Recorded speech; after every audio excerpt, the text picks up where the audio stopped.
growing pains of the thing. I just realized you're right. The thing went down. Uh-huh. I'm an idiot. Did we crash? Yeah, I think we did. There we go. Oh, we're back up now.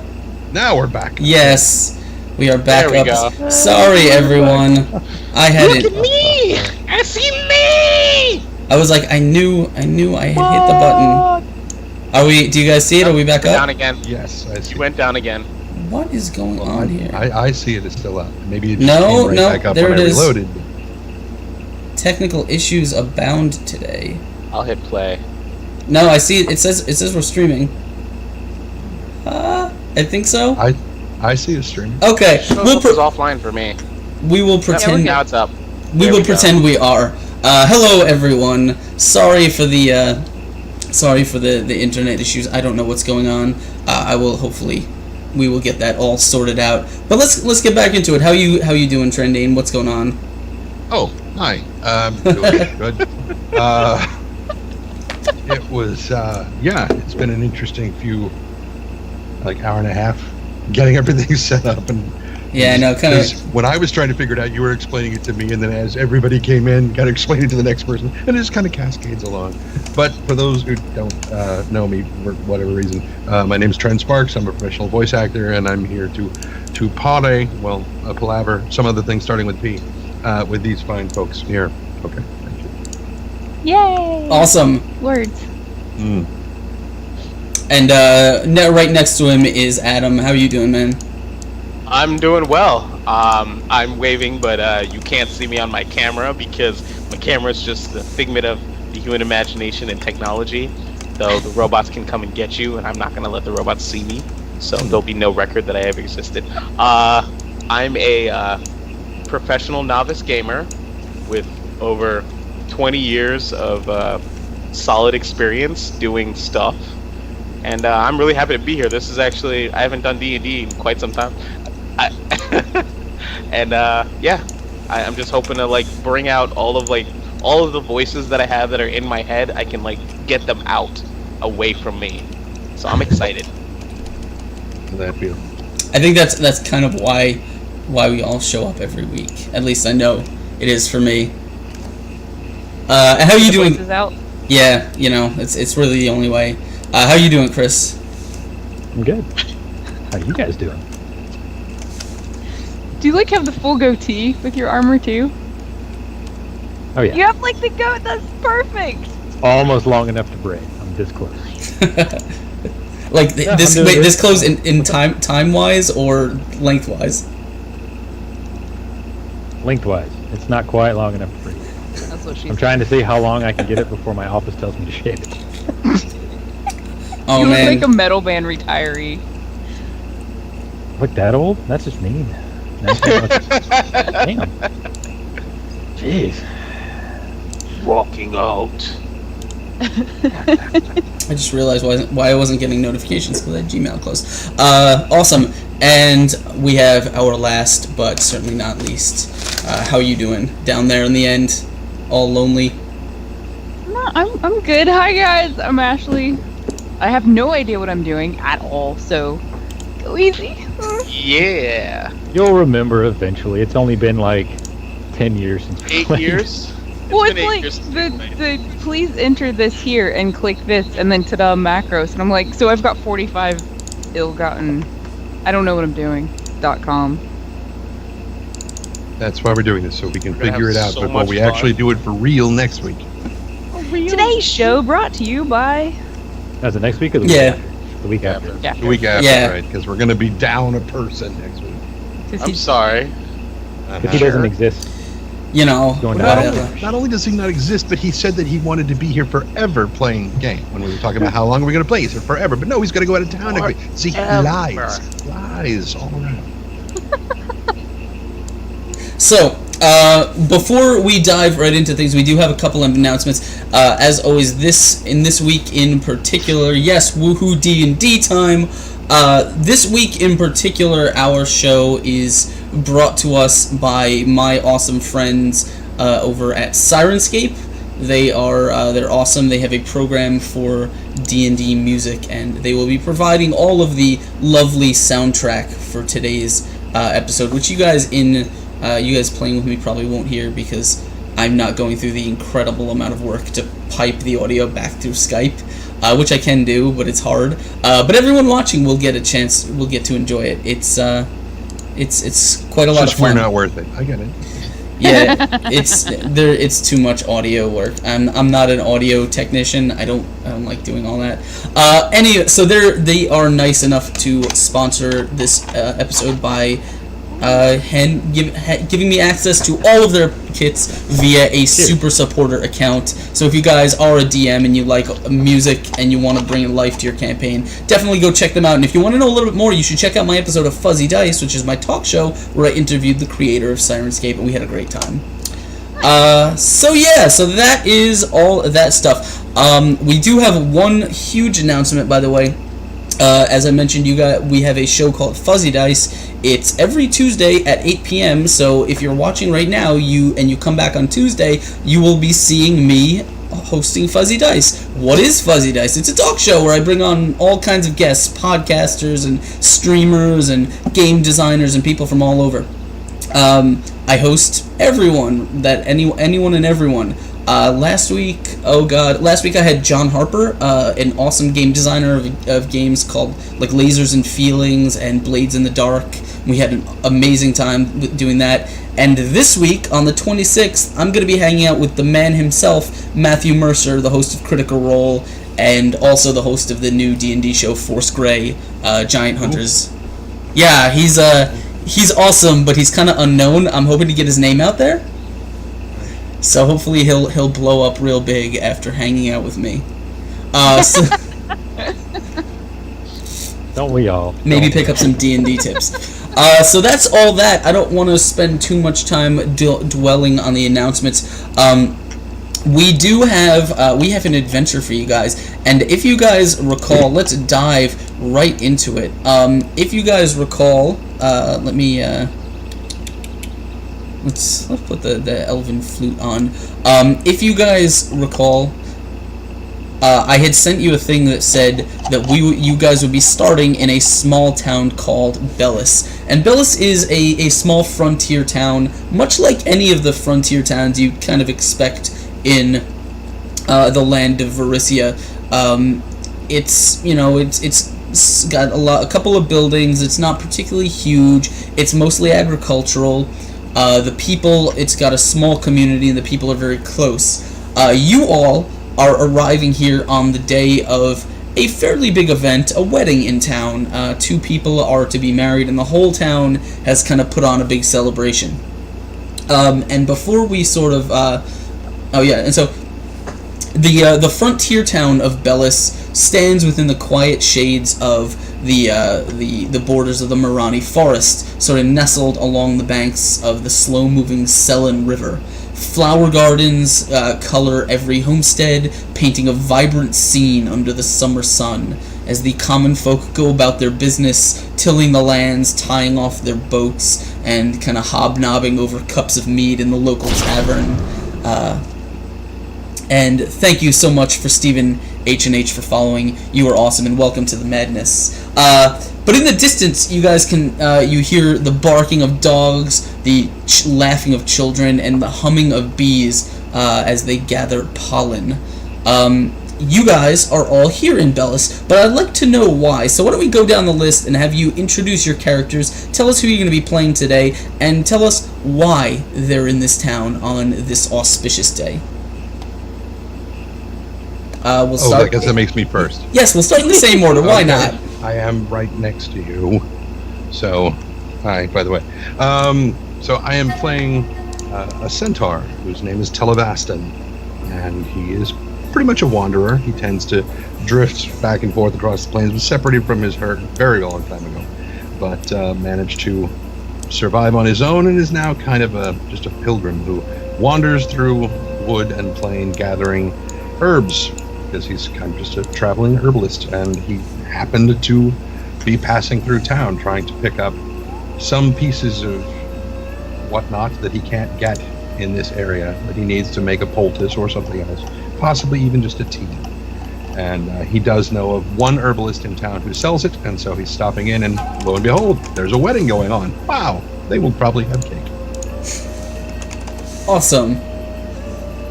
I'll be playing Skadwick, a old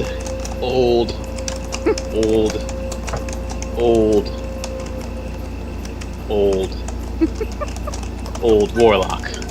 He's simply in town because it's important to him that he eats at least 2 to 3 meals a day, as he lives in the hillsides by himself.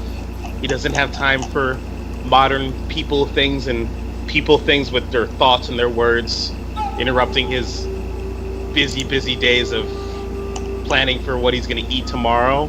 And then he heard there was a wedding, so he thought he would probably just borrow some food. So that's why he's in town. Yeah, people do tend to like talking. That's a thing they do sometimes.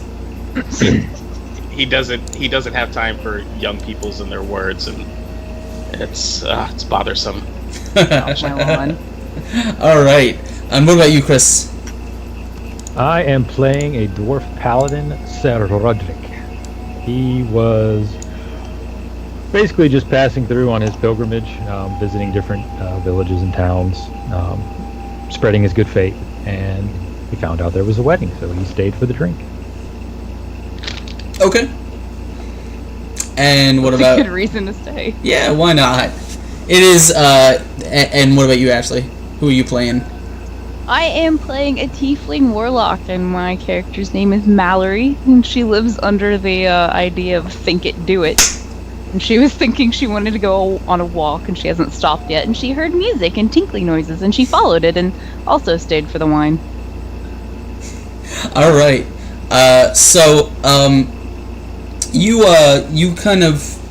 You guys all have arrived in this town. Either you were already here before the wedding started, or you just happened to roll into town on the day of. And some of you may have,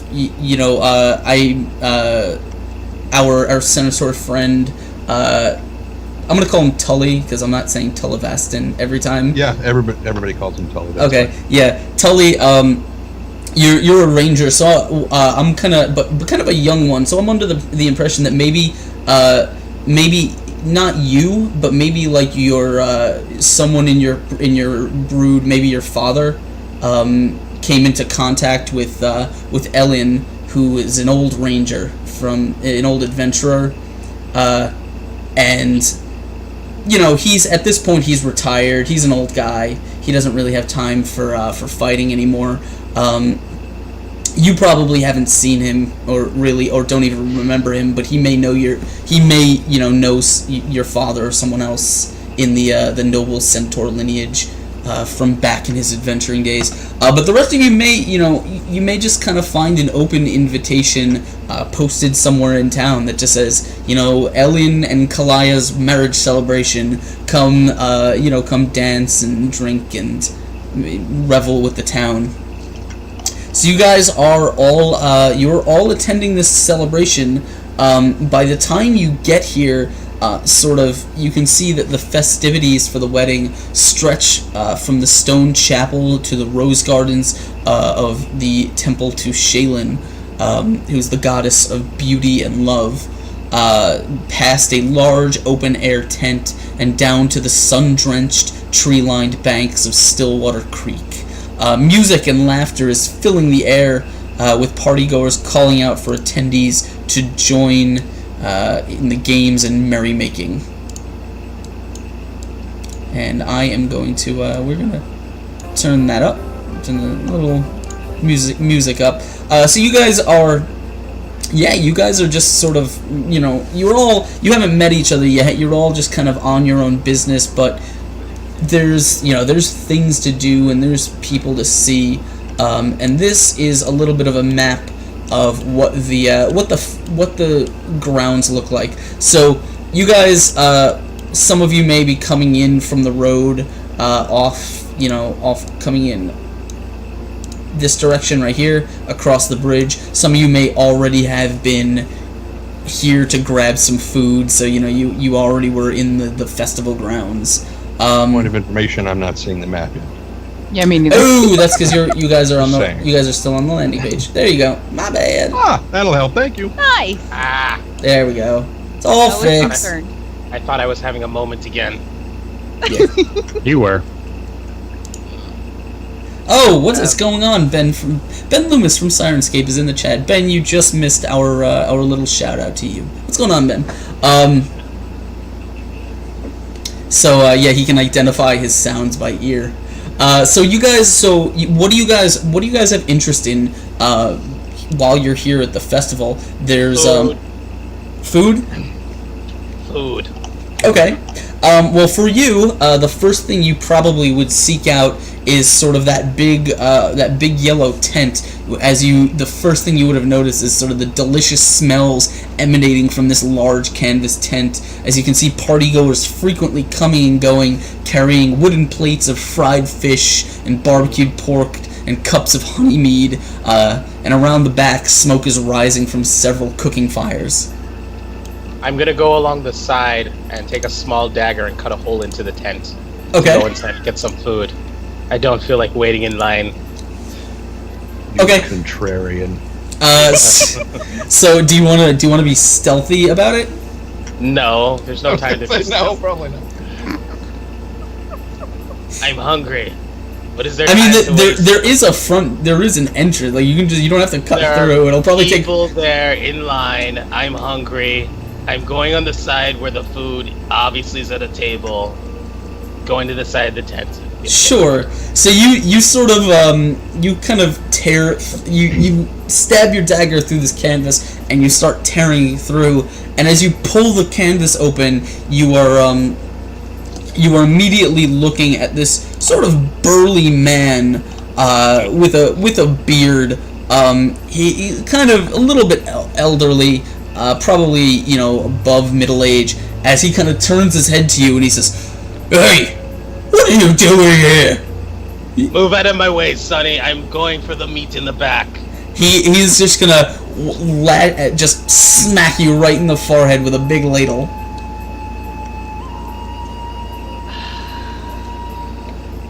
I really don't have time for this right now.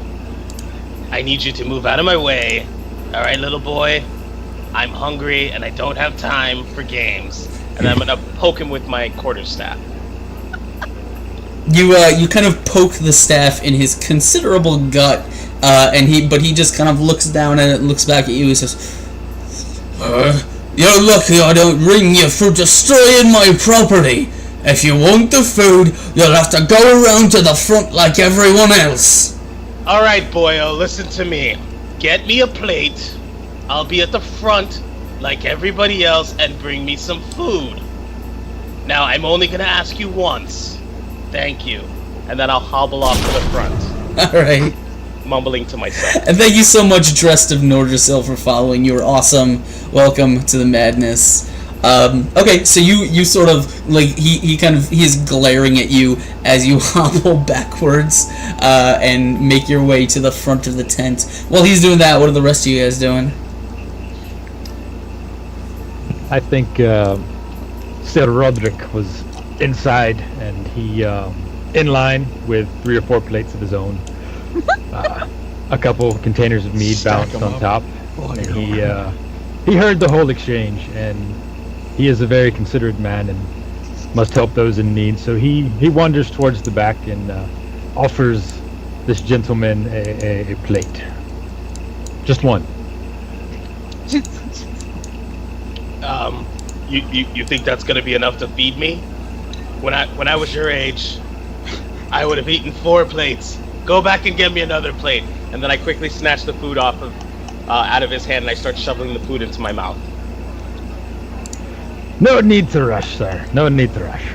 There is plenty of food for everyone, and Vaholesh brings her gifts to everyone in need. I will certainly go back and get you more. I hear a lot of chatter and no food. Certainly, sir. I will return in a moment. Good.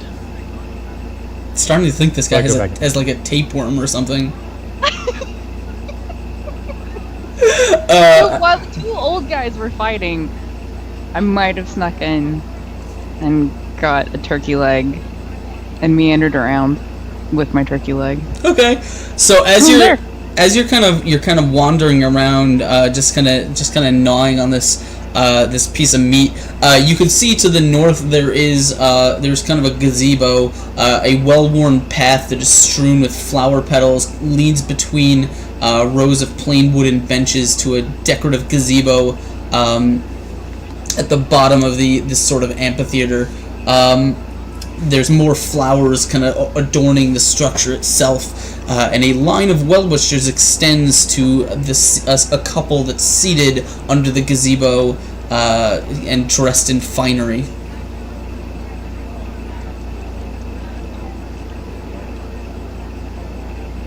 Am I meandering that way? I don't know. If you're coming out of the tent, you're gonna see it. So. Pretty? I'm gonna start making my way that direction. Okay, we'll say you were coming over the bridge, and as you're coming into this sort of the festival grounds, you can see several small fidgety children kind of sit along this short wooden bridge, fishing poles dangling from their hands, but you kind of judge by the empty buckets next to them, they haven't really caught anything yet. And as you sort of walk up, like they hear the clacking of hooves, and they all turn, and you can see their faces just go. Bear in mind, I can't see you yet. I'm gonna have to wait for the for the delay to go. Oh, okay. They make sort of an expression of awe. Okay. In that case, I'll stop and sort of lean over, look into the buckets, lean a little further, and look down towards where the fishing lines are going into the water to see if they even have any bait on their things. But I'll kind of smile at them. Good morrow, children. How goes the catch? What are you? I'm a centaur. I don't know what that is. Is that like a horse? No, sort of like a horse, part person. Can I ride you? Probably could, but most centaurs think that's very rude to ask. The kids just they kind of, you hear them kind of turn and like whisper to themselves and like pushing each other like, you ask him, no, you ask him, no, and then like one of them is kind of pushed forward, and he kind of stumbles forward a step, and he says, are you here to hurt someone? No, not at all. I'm here to buy some herbs. But I noticed there was a wedding. The kid kind of looks back and says, oh, yeah, I guess. Boring. What are you fishing for? Little ones. And there aren't any big ones here. Except, Jimmy says that if you go all the way up the river, there's a real big fish that lives up there. Really? How big? This big? Yeah. That is a big fish. Well, good luck with your fishing. I should get over and pay my regards at the boring party. Okay. Roll a perception check. Perception check? Oh my god. Where's my perception? And I know I saw it in here when I was putting this together. It's in your skills tab. Skills. Oh, skills. That's why I couldn't see. Wait.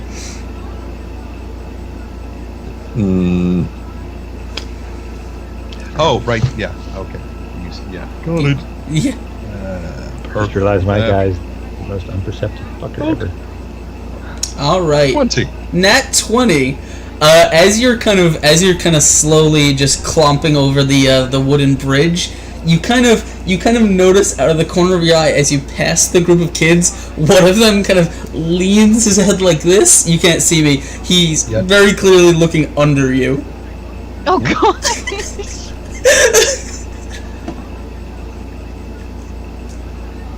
It's okay. It happens all the time. All right. I'm just gonna keep going. Not gonna display. That would be highly inappropriate.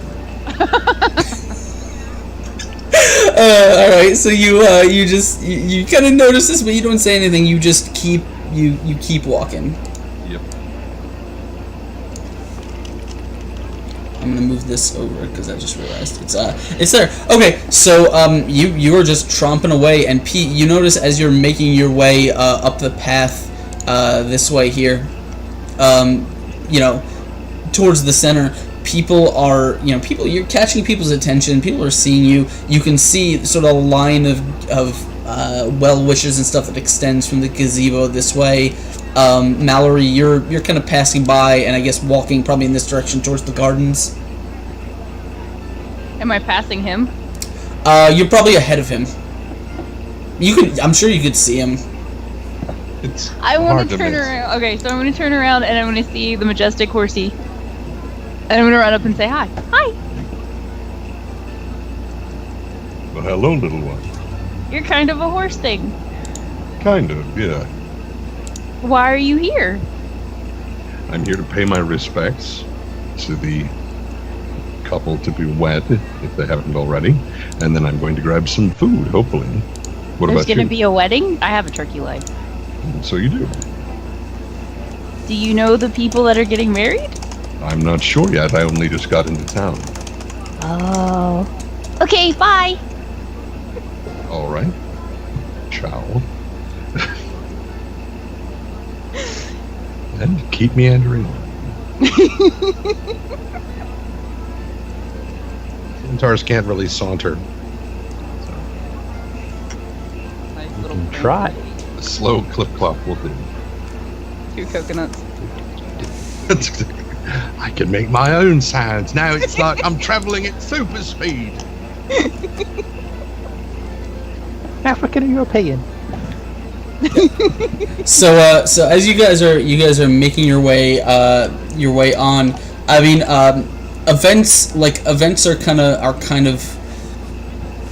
of getting together. You can see you guys can see that people are getting their food and now are sort of starting to mill around. There is dancing. There is there are games going on around here. There's all kinds of stuff. Of course, Mallory, you're sort of heading in the direction of a sort of what looks like a thick maze of like 10-foot tall hedges with songbirds nesting among them. A few wedding guests standing at the entrance, with one or two sort of occasionally venturing inside the rose garden maze. It looks like. Okay, I'm gonna walk around and say hi to everybody with my turkey leg, and if they happen to leave some shiny baubles lying around, I might pick them up for them to give to them later if I don't forget. Shrug. So you're trying to you want to try and kind of feel a few pockets. I mean, if they happen to lay something down, I don't want them to forget it, so I can pick it up for them. Scratch, you're playing Tasselhoff, aren't you? I know. All right. So was there anything? Did you guys want to?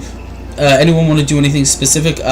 Skag, at this point, you've acquired your plates of food, albeit begrudgingly. The guy serving doesn't seem to have taken a shining to you, but he did sort of reluctantly hand it to you because I'm assuming you were probably making a little bit of a scene. I don't know why people bother to just tell me no. It's easier if you just give me what I asked for, and then I'll be on my way. But people always want to fuss. They want to make a big deal. They want to waste time asking me questions when the answers don't matter. So then I'm going to turn and I'm going to look, and I'm going to see a giant centaur walking through the middle. A centaur, I'm sorry, walking through the area.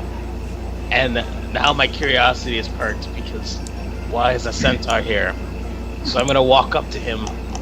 Well, I'm going to shout, "Hey, boyo! Boy!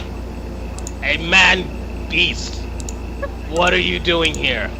Why are you here? What do you want?" Now, as though not even registering that he's talking to me, I'm just going to keep facing forward in line, gradually making my way to the I'm gonna take couple. I'm gonna take some of the mashed potatoes on my plate, and with my best effort throw it at him. I'm speaking to you, man boy. Does nobody hear me in this place? What's wrong with everybody? By now, I'm now on my 3rd bottle of ale that I've just taken and gulped as quickly as I could, because I'm pretty sure they're gonna kick me out of this wedding soon, because I'm not here by invitation and I'm constantly taking food off of everybody's plate. So I'm gonna begin to like stagger after the centaur, who continues to walk in that direction. The Yelling. mashed potatoes hit. You gotta roll to hit. You gotta roll to hit. Alright. So, If you're that drunk. Alright, so what is that a roll on? Is that dexterity? Sure, why not? I'll give you disadvantage because you're drunk. So what is that? That's a 10. The 10. I don't know, does a 10 hit you? That's a great question, and the answer is no.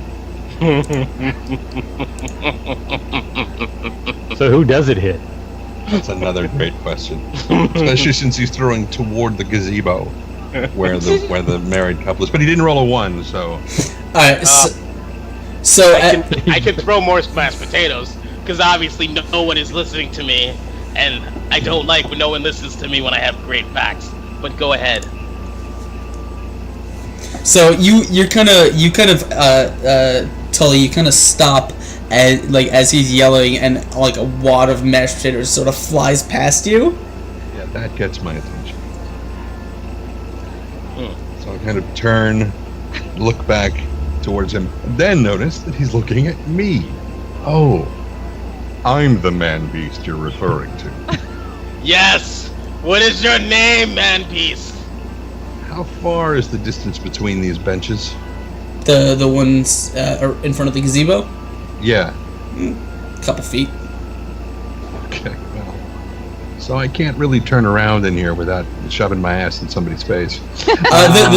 No one's sitting on the benches right now. They're okay. yeah, no, they're just sort of, the people are kind of forming a line like here that's leading up to the actual gazebo itself. Now, is it clear, this is something I wanted to ask earlier but didn't get a chance to, is it clear that the actual wedding ceremony itself, that they are now married and that part of it is over and this is the after ceremony, this is the reception, or? No, they haven't actually started yet. They're still greeting the guests. Gotcha. Yeah. Gotcha, okay. All right then. So I will actually turn, since I can do it without, crushing someone under horse flank, and walk back over towards Mr. McGrouchy No Pants. Why are you looking under my robe? You're the one who said you were naked before the stream started, so I was just going with that. Okay, can I help you, sir? Yes. As I said before, man beast, what is your name? Why is a centaur here? I haven't seen a centaur in many years. Well, we are nomadic, and we do tend to cover quite a bit of ground. That's not what I asked you. Well, I asked you, what is your name? It's true, you did ask me that, and you asked me why I'm here. Then you made comment about the fact that you hadn't seen one in a while. What is your name? Ugh. I tire of this conversation already. All right, then you can go back to the tent and continue scarfing down food until you choke to death. No, don't leave. Don't leave. I'm sorry. It's been a while. I've been living in the hills and I don't have, what is the word I want for when I have to talk to people? Tact. Patience. Oh, that too. Yeah. Yes, so, let's start over. Man beast, what is your name?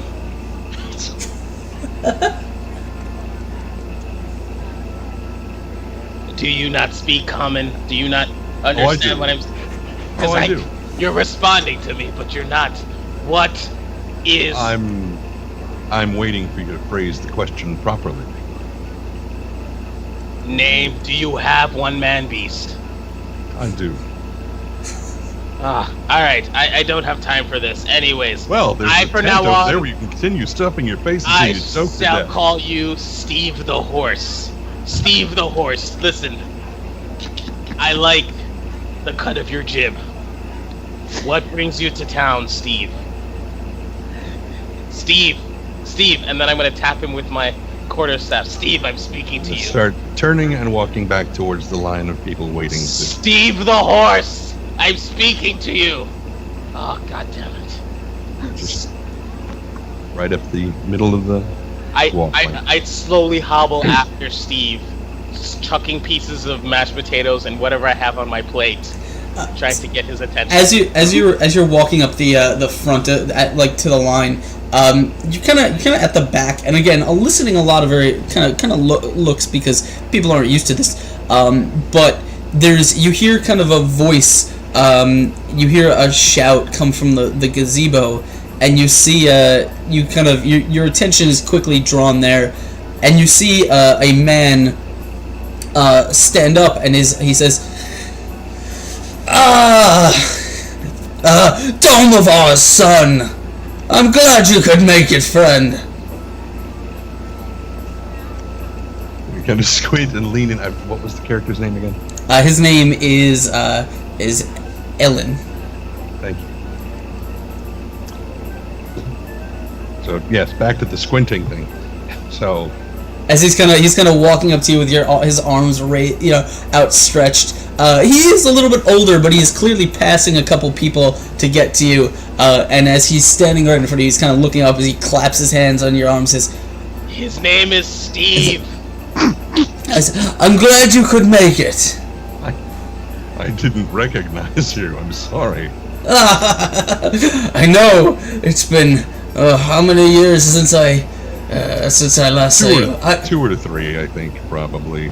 Maybe at a minimum. And a few decades more, I think. Possibly. I was probably a fair bit shorter than this man's patience back then. And I was not so grey. But here we are now. He says, How is your father? Opening potato chips. That's what Are they mashed potato chips? This is getting flung at me. So what are you doing here? What am I doing here? I'm getting married, my friend. Oh no! Didn't you swear you would never do that? But you haven't met my Kalaya. She could turn a heart as firm and cold as mine. Tame a wild man like me. That must be quite a woman indeed. You obviously went for your money for a man so ugly. He kind of looks sidelong at you. He says, "Yes, you must be here with her in-laws."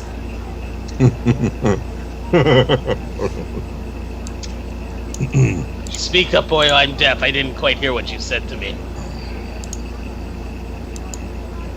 He says, it's fine. My wife's parents and their family don't much care for me, but that's all. How is your father? Is he well? I haven't seen him in a long time." Well, sadly, nor have I. I got separated from the herd some years back, and those who can't keep up get left behind. So they are who knows where by this point. Well, a man has to strike out on his own after a while. As you can see, age caught up with me, and I had to find a place to settle down. No more merry adventuring and all that. Still, you could have picked a far worse place, I suppose. Present company accepted. The people here are certainly friendly enough. Life is simple, and the women are beautiful.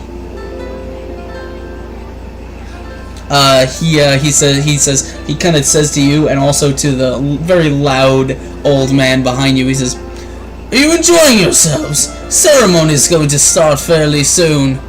I can't hear most of what you're saying. You're breaking up. Oh. Are we good now, or is it still shitty? Better, but it's May just be Sky may just be hiccuping. I don't know. getting like every third syllable. So Guys are angry. yeah. Let me know if it's being fixed. I can't really do it. Anybody have a small goat? So sacrifice to the Skype guy. Yeah. You have a man horse we can sacrifice. I used my goat earlier for a different blood ritual. So Sounding better now. okay. So he says, "Are you the ceremony's the festivities about to start? You going to stay?" Oh, I wanted to come and pay my respects to the couple to be wed before I went in and raided your larder. So centaurs tend to pack away quite a bit of food because we have so much mass. But I wanted to, come and pay my respects first, and then eat you out of house. By all means, take as much food as you like, and then meet us back here at the stage, and you can meet my beautiful bride after that. What are you guys all doing while this is going on? What was that? What are you guys doing? What are you all doing while this is going on? While they're having this I was conversation. standing in the corner watching. Okay. Just I kind chilling. Sir Roderick kind of followed the strange old man asking for food toward the tent. He's just kind of hanging to the back, sitting on one of the benches listening. Okay. I've been walking around Steve the horse and slightly tapping him every couple seconds with my quarterstaff, like checking out his build and his and just getting measurements and mumbling to myself, and then occasionally reaching for my plate and eating food, like as if nothing else is going on. Still not as bad as horseflies, so I don't care.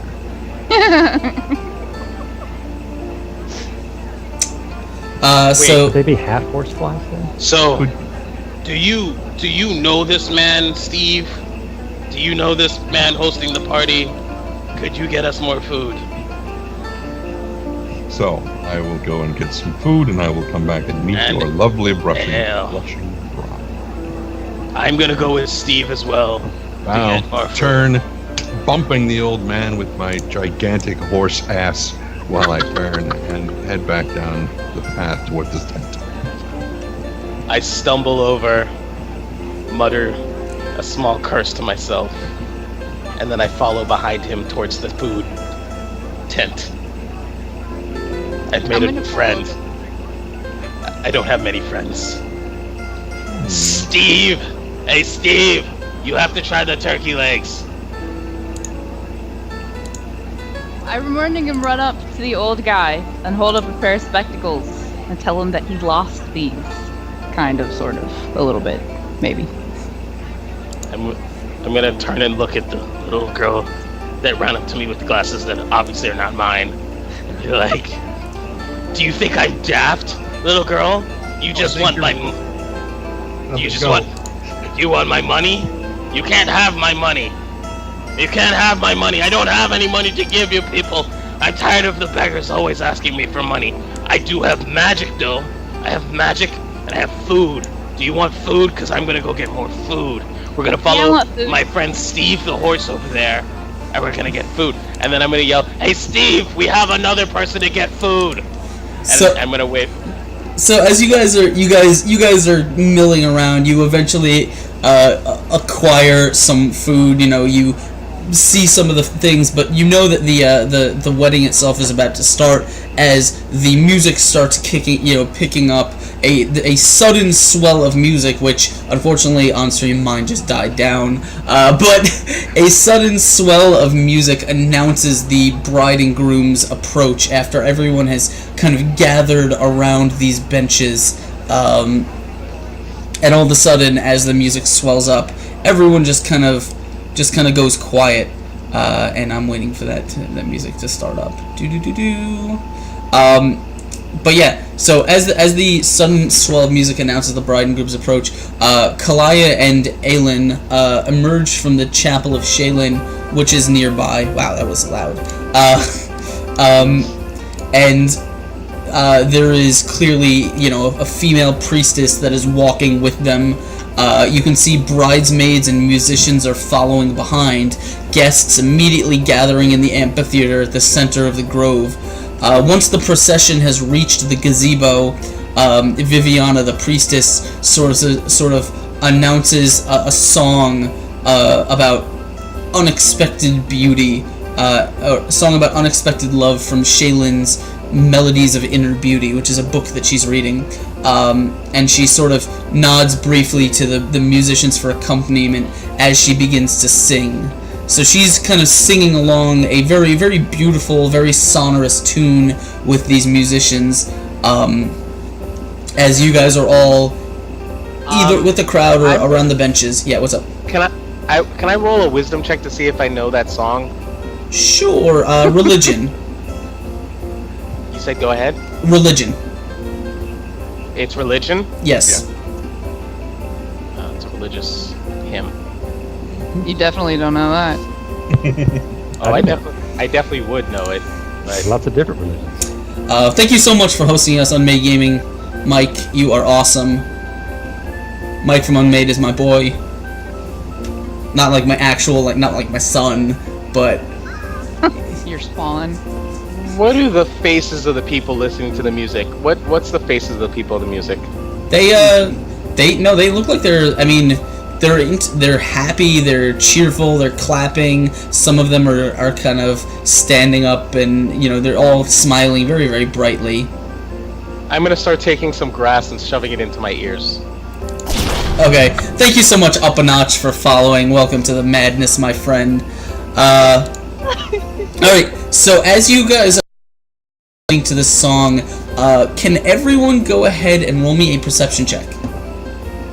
You broke Everyone up go there. ahead and what? Roll me a perception check. Perception. Yeah, that's what I thought. Perception. Yeah. I think I'm gonna stab myself in the foot. Holy crap. Damn. Yeah, you did. The grass in your ears is hampering you a little bit. Okay, so those of you who got above a 15, you kind of notice there's a sound that is not the music, it is not the singing. You notice Not there's getting much of this. Your audio is breaking up really bad. That was Terminator-y. Skype, stop being a piece of shit. That's Now we can hear you. Okay. Clear. Okay. Yes, Skype, stop being a piece of shit. So you can, you guys who rolled above a 15 can hear a sound that is kind of above the singing. It kind of pitched up a little bit. It's not the singing. It's not the music playing. You can hear, and I'm gonna actually put something. Oh, what should I put on for you guys? I could sing. Yeah, I like this. This one's good. So you guys, you hear sort of like a high-pitched hum or a buzz. And you also kind of notice that there are a couple bees that are sort of circling around the priestess Viviana. I don't like bees. You guys notice this almost a split second before, sort of in mid-song, Viviana suddenly stops and gasps in pain, kind of swatting. Breaking up again. A split second of Viviana is what we heard. That was a good rendition, actually. It was good. It was pretty good. That was well played. Yeah. I have no idea how I could even make this work better. So in mid-song, First at it again. yeah, in mid-song, Viviana sort of stops and gasps in pain, swatting a bee on her forearm, and a low booming buzz then sort of erupts from the tree line behind her as thousands more bees rise into the air, kind of a roiling mass of insects that is heading straight into the gathering crowd of you guys and eliciting screams of terror from the crowd. You guys, the two of you who rolled well on your perception checks, you guys have some about a few seconds to react before this Not getting getting any of this. Yeah, not even a bit. We heard thousands of bees, and then I might have peed my pants. No, Skag, You two guys that got a 15 or above. Alright, so the two of you who got a 15 or above, you have a few seconds to react. I'm running Okay. somewhere. Do I see them? Do I see them turn and run? Yes, but you're not gonna have enough time to react, like make any kind of immediate reaction or anything. You're gonna act So you basically. said the priestess already got stung? That's sort of the first thing that everyone notices, but you guys kind of had a little bit of warning. Okay. So Roderick would run in to protect the priestess and the bridegroom. Okay, you can kind of rush over, and how do you want to do that? I don't know. What are my options? I don't know. Nick, you tell me. You can rush over them. Like, what do you want to do to protect them? It's up to me, and then I got nothing after that. What do you want to do to protect them? What do you want to do to protect them? How are you going to do it?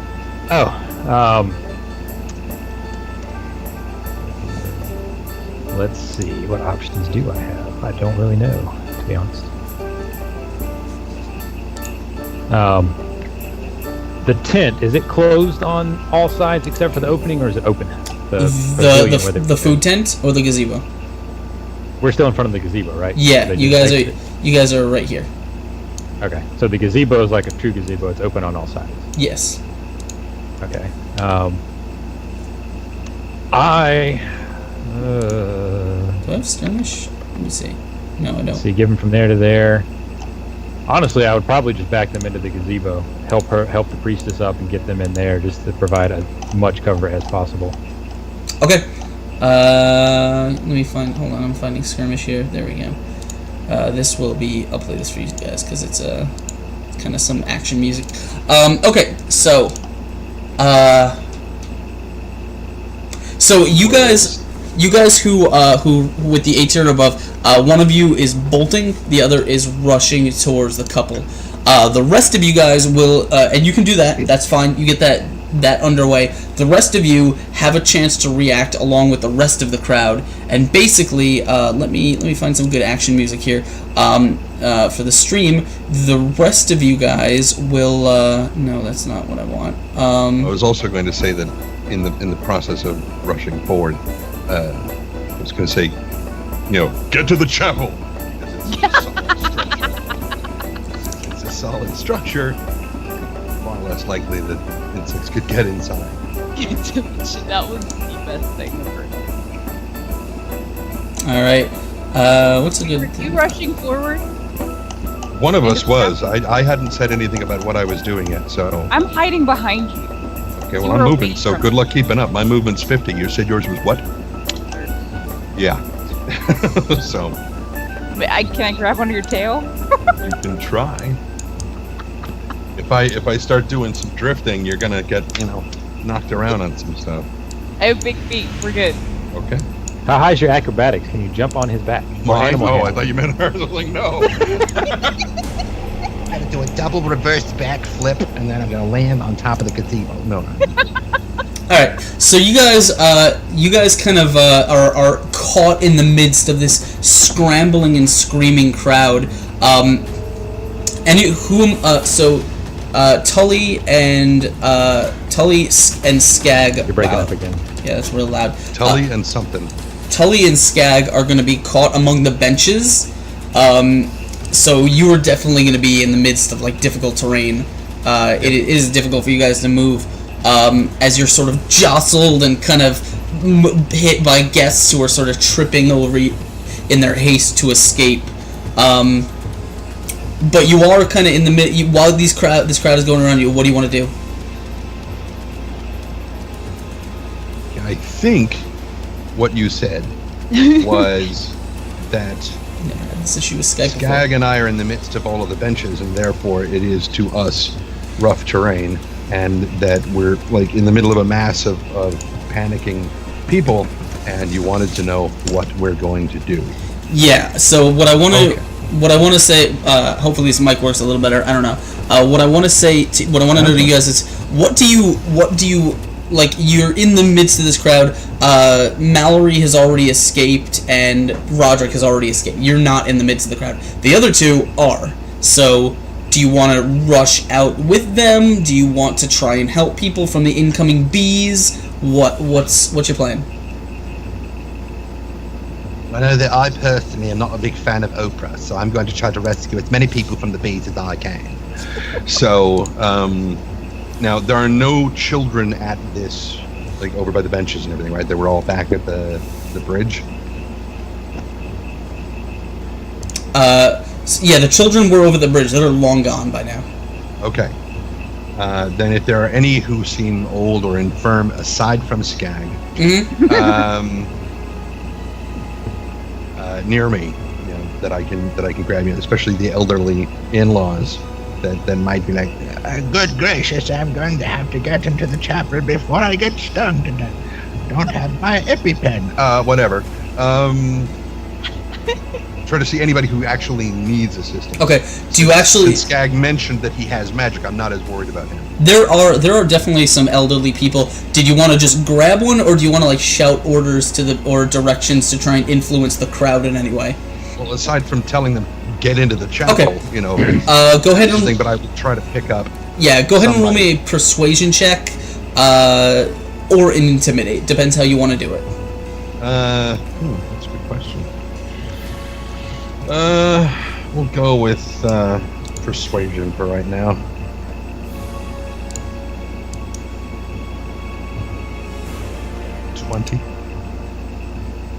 Okay, so you shout at the crowd. You tell them like, "Get in the chapel," and they just start.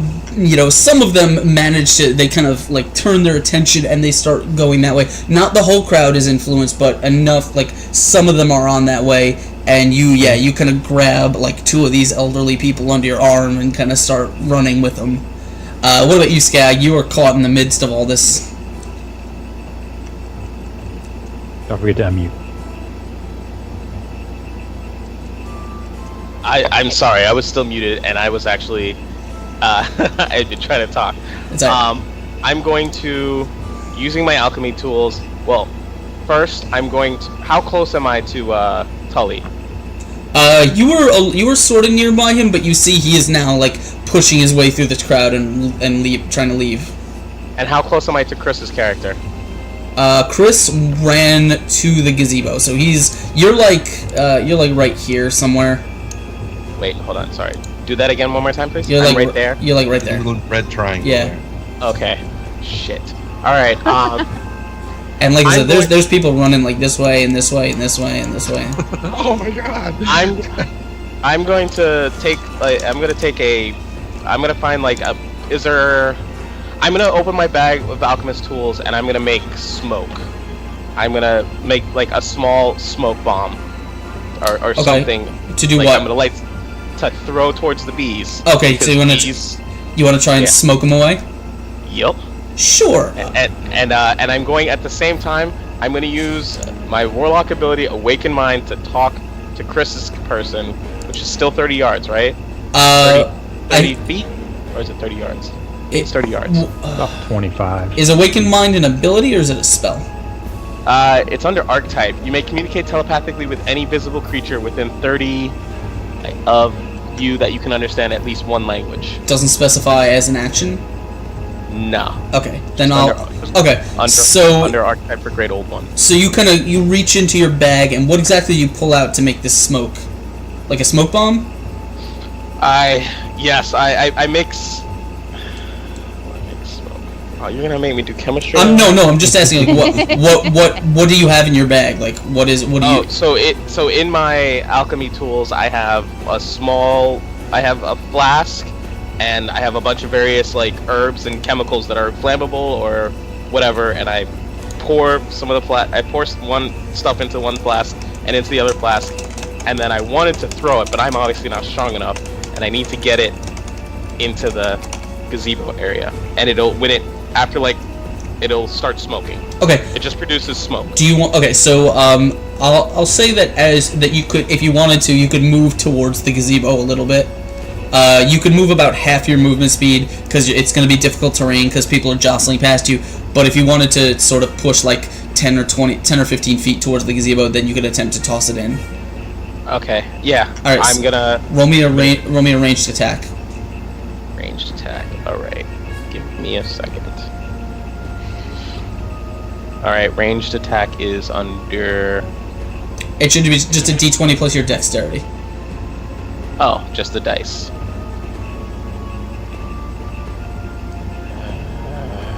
Where are the dice again? The little dice in the top left. Yeah, okay, there we go. So, roll a d20. Yeah, just a d20 plus your dex bonus. You could just roll it right in chat if you don't want to, or like you could literally just click the word dexterity here. Oh, that was close. Is your dex 0? What? My dex is... No. My dex is... Hold on, I can tell you. My dex is 1. Okay, so you get a 20 on your check. So you kind of chuck this smoke bomb, and Chris, as you're kind of did you have like a cloak or something? I have a shield actually. Okay, so as you kind of are cowering, like you're like holding your shield above the bride and groom. Well, mostly the bride, because the groom himself is like actively trying to shield her too. All of a sudden, you hear something hit the ground and kind of roll to your feet, and smoke just starts billowing around you. Okay. So everyone is running. Mallory, which direction were you running? Oh, I was trying to keep up with Steve, the horseman. So wherever he was running. Alright, so Tully, Mallory, and quite a few of the people are running this way towards the Chapel of Shaylin. I'll say on this round you can kind of you have your arms full, Tully, so you can't really open it, but someone will get to the door and open it and start ushering people in.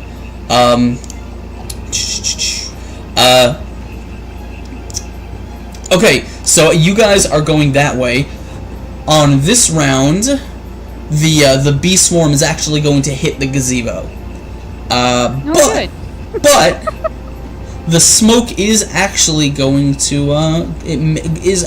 deter them a little bit. So instead of just sort of swarming around the gazebo, they kind of Skag, you can see the bees kind of swarm to the gazebo, kind of hit the smoke, and then start turning away as the swarm is broken.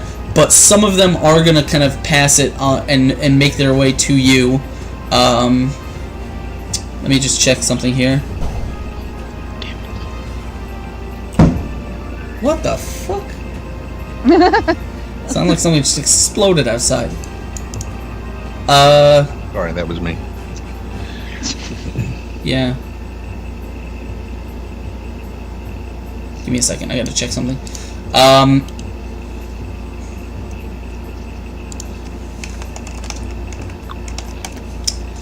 Because I thought it had stats in this thing. Here, it didn't.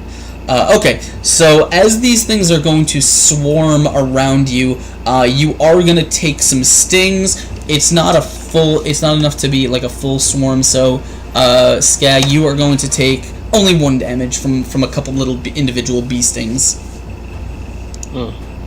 Okay. Chris, you and the bride and groom are for the moment covered, but you're not sure how long the smoke will last. Okay. Where did we get the priestess to? I wasn't sure if you caught that part. I was trying to protect them and the priestess. Yeah, sure. I'll let you have kind of brought her under the gazebo. Okay. Is she okay? Like I said, for the moment, everyone under the gazebo is all right, only because the smoke is keeping the bees at bay. Okay. And let's see. 1,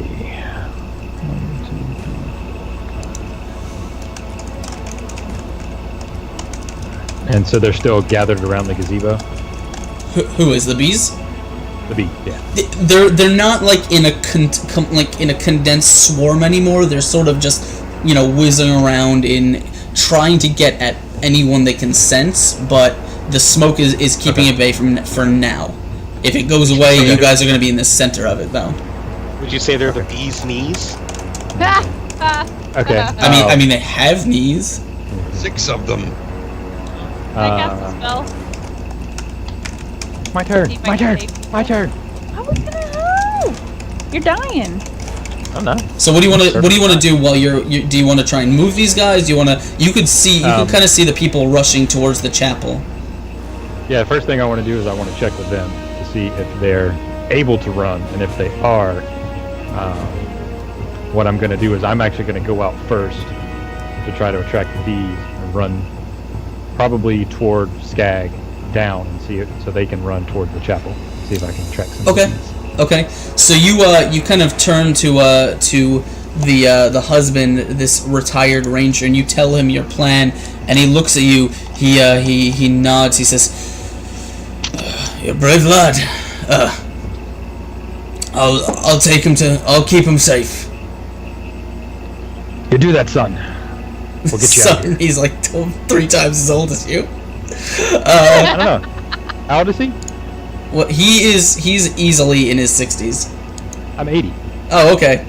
Well, he's an old dude. He Younger than me. yeah. So okay. So you how do you want to get their attention? Well, let's see if running out and banging my battle axe on my shield as I run down the path toward the benches helps. Sure. Yeah. Okay. I'm screaming. Yeah. So you start running, and as soon as you do, the husband grabs.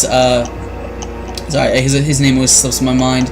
What is Ellen, right? Aelin? Mm-hmm. Yeah, Aelin. Aelin grabs his wife, Kalaya, and the priestess, Vanessa, and they start running across the field towards the chapel. You guys are both Mallory and Tully. You guys are like in the chapel. You can either make your way inside or you can go back outside if you want. I'm not going to try to stuff a centaur into that chapel. So I'm going to turn around and start heading back towards the gazebo. No, sorry, that's not what I was going to do. I was going to head towards the cooking pits behind the tent to try to get a hold of something else to help make more smoke. Okay. So, are there people still pinned down by the bees? Not all of them. Fucking moth. Not all of them ran to the chapel. A lot of them did. Some of them ran off in other directions, and they've probably like booked it back to town or something by now. Who's still inside the chapel? Who's stuck? No one's You mean really. the gazebo or the chapel? No, the gazebo. Okay, so the gazebo's right here. Right. This was where Chris, where Roderick, the husband, the wife, and Vanessa were. The Tully, Mallory, and a lot of the partygoers went up the path this way into the little chapel, the building. It's an actual stone building.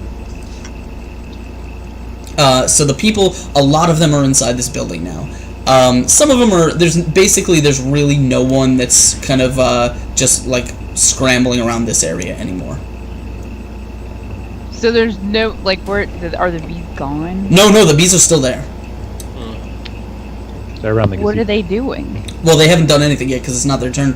I'm asking you guys what you want to do. Sitting around smoking a pipe, going, They're basically- They're basically swirling around. They're kind of swirling around the gazebo area where the smoke is just barely keeping them at bay. So I've can I do something? Yeah, sure. Go for it. All right. So first, I'm cursing myself for stupidly not protecting myself first. So I'm gonna take the bottle that I've been drinking, and I'm gonna take some cloth out of my what is this bag called? This bag is called a Bag. It's a Man purse? Merce? Merce? I assume a piece of cloth would be in my alchemist supplies, and I'm gonna wrap the cloth around the top of my quarterstaff. I'm gonna pour some of the alcohol on it, and then I'm gonna, the same way I made the flame before for my alchemist tools, I'm gonna make it on my quarterstaff, so I have a burning torch. Okay. And I'm gonna walking towards the gazebo to keep the bees at bay, but also to investigate what's going on. All right. Cool. So as you were doing that, Mallory, did you want to run back to the group or did you want to stay with the people? I wanted to scream loudly at the bees. Can I cast a something?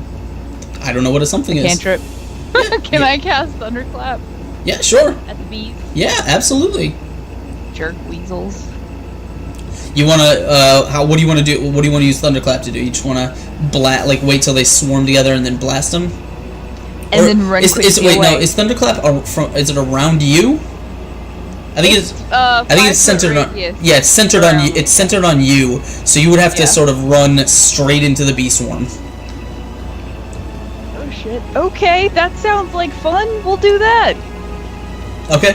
Well. Alright, so as you're booking it down the path, you can see Roderick is rushing out, just going, ah, and banging on his shield with an axe. Perfect. And the bees are kind of coming up over the gazebo and around the smoke, and they look like they're coming in his direction, towards him and Skag. Okay, I'm gonna run toward the old guy with the shield and the axe, because he's going to deflect the bees momentarily. Okay. So you rush right up to him? Yes. And then whenever the bees start looking like super pissed off and all swarmy, then I want to cast Thunderclap. Sure. So you kind of rush in, and Skag, did you want to do anything with your torch, or did you just want to use it to like keep them away? Are you about to make an? I need 1 quick second. I need to double check something. That's fine. Go for it. Yeah, 1 quick second. Sorry. You're welcome to ask if you need. There it is. I'm gonna. So I see. So I'm gonna take. There's like gotta be a loose piece of wood, right? Sure. I'm going to cast Unseen Servant, and I'm gonna. I don't know if this is a multi-action or how you want to deal with this. Do what? I'm gonna cast Unseen Servant. Okay. And I'm gonna give him a stick that I'm gonna light on fire and tell him to walk around the gazebo, burning. I believe. Let me just check. But I believe when you create Unseen Servant, you can create the. Because I'll just say you can grab it like a stick or a piece of wood. Let me just check Unseen Servant. To see what it says.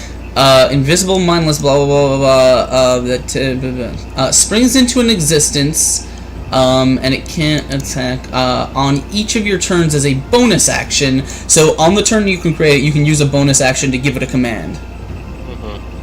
So I'm gonna just tell him walk in circle. Okay, so you're handing him the burning stick. Okay.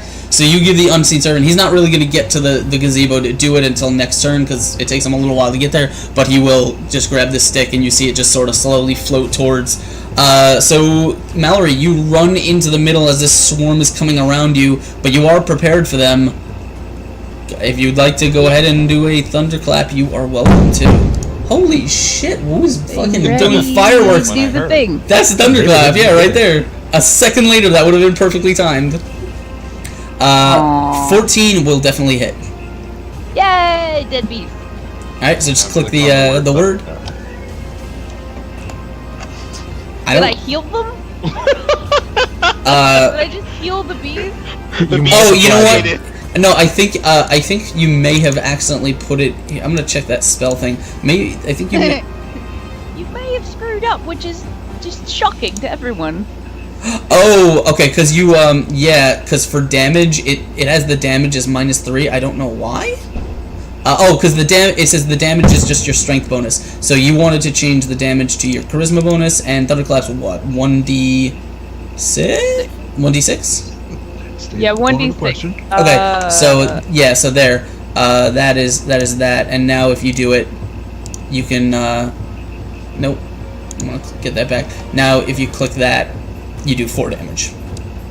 Yay! That's so much better than healing them. I didn't mean to roll. I'm so sorry. It's fine. Don't worry about it.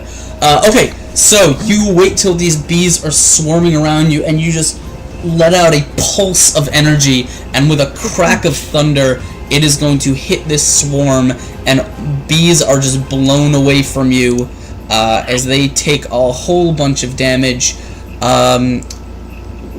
Yeah, that's gonna be it. On their turn, unfortunately, they are not dead, and more of them are gonna swarm around, and they are going to swarm around Mallory mostly, and do some damage. Silly child. Can run away in the same? No. No, because you ran towards Mallory. You're gonna take 6 damage as all the bees that are left just kind of zip right towards you and start stinging. Is there like a mulligan for this? There wasn't a lot of thought. Where's the horse? He's coming. So as the bees kind of swarm around you, Chris, you are nearby. What do you want to do? They've already attacked her? Yeah. They're sort of like spinning around her. Let's see. How much do you weigh? You're not supposed to ask a girl that. Just gonna say that. I'm not. I'm asking whatever the hell you are, because I actually don't know what you're playing. A tiefling, I don't know, like, what's a sack of potatoes weigh? What's a tiefling weigh? A tiefling weighs just about as much as a human does. Oh, really? Yes, Yeah. tiefling are just people with horns. Okay. And tails. Lovely, lovely tails. What kind of strength throw would I have to throw to carry her and run? Depends. Is 900 she? years old, all of your bones would break. I'm a dwarf. We live like 400. Oh. That depends on whether she's willing to go with you or not. I don't know. We She got just it, got it's a stung by a giant shit bee. ton of bees. Yeah, I'll go with the old dwarfy man. if he go- can just- give me a beat. Go ahead and roll me a I'm not strength. happy. No. Go ahead and roll me a strength check. Me or him? Him. No, him. I'm not lifting myself. I finally realized that. I guess that's not enough.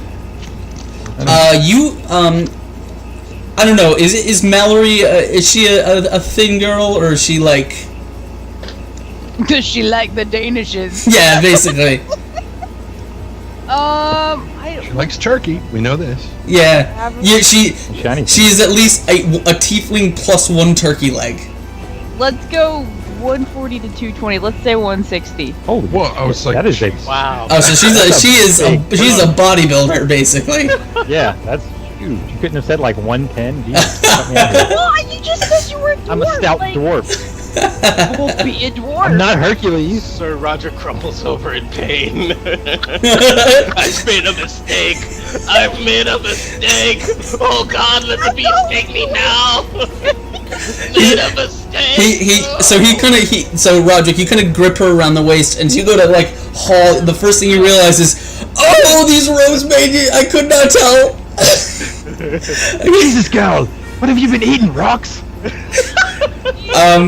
But you're kind of able to not really like you're kind of able to kind of leverage her onto your shoulder a little bit, and you kind of you can kind of lurch forward. You're going to be encumbered, so you're going to move at like half speed. Okay. Badass tiefling. So what do you want to do once you got her? Oh, by the way, because you were in the swarm of bees, you're going to take a little bit of damage. Okay. 3 damage from bee stings. How do I have to how do I work that? Do I just You can just change my hit points? Yeah, you can just change your hit points in your sheet. When we actually start the game, we'll have tokens, and you can change the value on the token, but too much work for this, so... Okay. Yeah, the tokens will have health bars and all that stuff. Okay, so you grab her, you kind of start getting stung, and you start pulling her away. Your unseen servant is rushing towards the gazebo. What do you want to do, Skag? Well, is there anybody left in the gazebo before I waste this No, opportunity? there's no one there.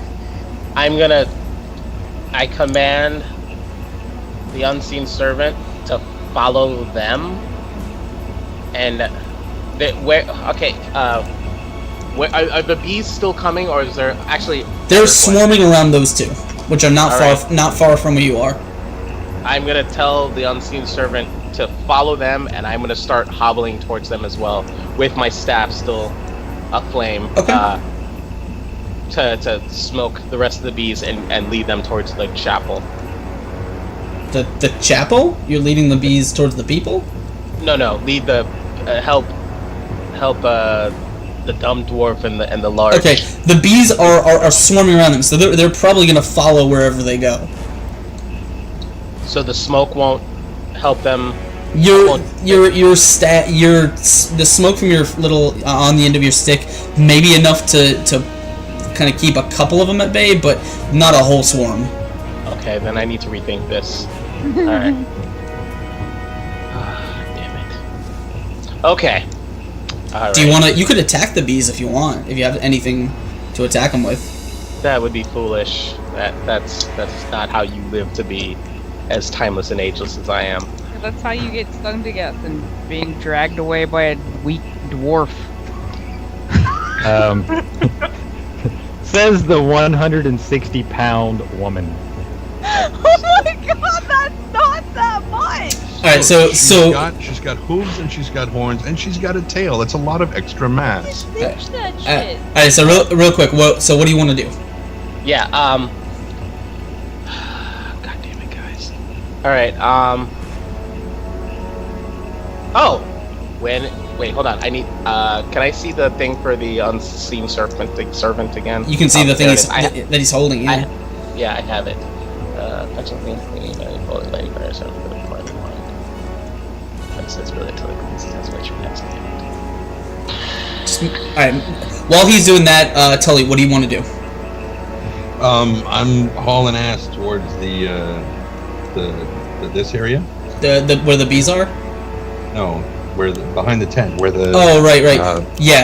You can grab some firewood or some coals. I was just and gonna stuff. use my pike and just stab it into one of the logs that's smoking a lot. Yeah, sure. And then just use that to carry it, and then get upwind of them to let the smoke blow down towards them. Okay. So you can because you have a pretty solid move speed. I'll let you can kind of run around and start bringing your fire that direction. You are being carried, Mallory. What do you want to do? Is he taking me in the opposite? Hey, look, we could go jump in the river, I say to the weaky dwarf. We're already halfway to the chapel. That's the direction we're going. Except the bees are going to go. The bees are going to go with you. Oh, good. They're around you guys. They're going to go wherever you go. That's so. Can I cast mage armor and then not be stung again? That would be good. You can cast mage armor, yeah. I know what I'm gonna do. Also. Okay. When you're ready. What do you want to do? I'm gonna say, I mean, it doesn't make a difference. I'm going to send my unseen serpent into the swarm and I'm gonna tell it wave the torch to kind of lessen how many bees are like stinging them and help them towards A6. I'm gonna start walking towards the water. Okay. So the unseen servant is, for all intents and purposes, not really gonna make a dent in the swarm that's around them. I mean, it'll make a little, but not. They're still gonna get stung quite a bit. So you recommend I take another course of action? I mean, the only way to get rid of these bees is probably going to be disperse the swarm or kill them. They're gonna hang around and follow you guys either way. How many bees is it? It's a swarm. It's a lot. But you don't attack them individually. You attack the whole swarm. Oh, see, I was afraid to. Not gonna lie, was not gonna use any of my spells because I thought I'd have to fight each individual. No. You attack. No. Okay. So you attack. Ain't nobody got time for that. Swarms are their own type of enemy. You attack the whole thing. All right, that changes everything. I'm gonna go ahead and I'm gonna use since it is force and it'll push them. I'm gonna use a Eldritch Blast. Sure. Go ahead and roll me an Eldritch Blast. Yeah. I'm sorry, guys. I thought like it was gonna be a stupid waste of magic and time. Way to let me get stung to death there, Sparky. Shut up. Wait, what are your girl. hit points? Me? Yes. Where the hell is my book? Dead. Okay. 1 second. Total. All right. You said Eldritch Blast. I don't know. Whee! 24 will do it. Yeah. Yeah. And then wait. Oh shit. The second one doesn't count. I clicked it for some reason. I don't see a second one. Oh, never mind. Yeah. And Okay. then what? So you kind of send out a blast of arcane force energy that buffets this swarm of bees, and Roderick, you can kind of feel it like pulse around you as more of the bees are hit by this wave of force and start dropping around you guys. Die, bees. All right. Do you guys want to do anything, or do you just want to? No, you cast mage armor and you're running. That's it. All right. The bees are going to continue to attack. They're going to do some damage to Roderick and to Mallory. Jerks. You said you have like what, 11 hit points or so? I'm actually trying to figure out where they are. They're in the center of the sheet. They're in her belly. Tully, you have this kind of smoking, flaming log on your stick. What do you want to do with it? I was going to make some baked potatoes, but I'm thinking, okay, fine. What I'll do is I'm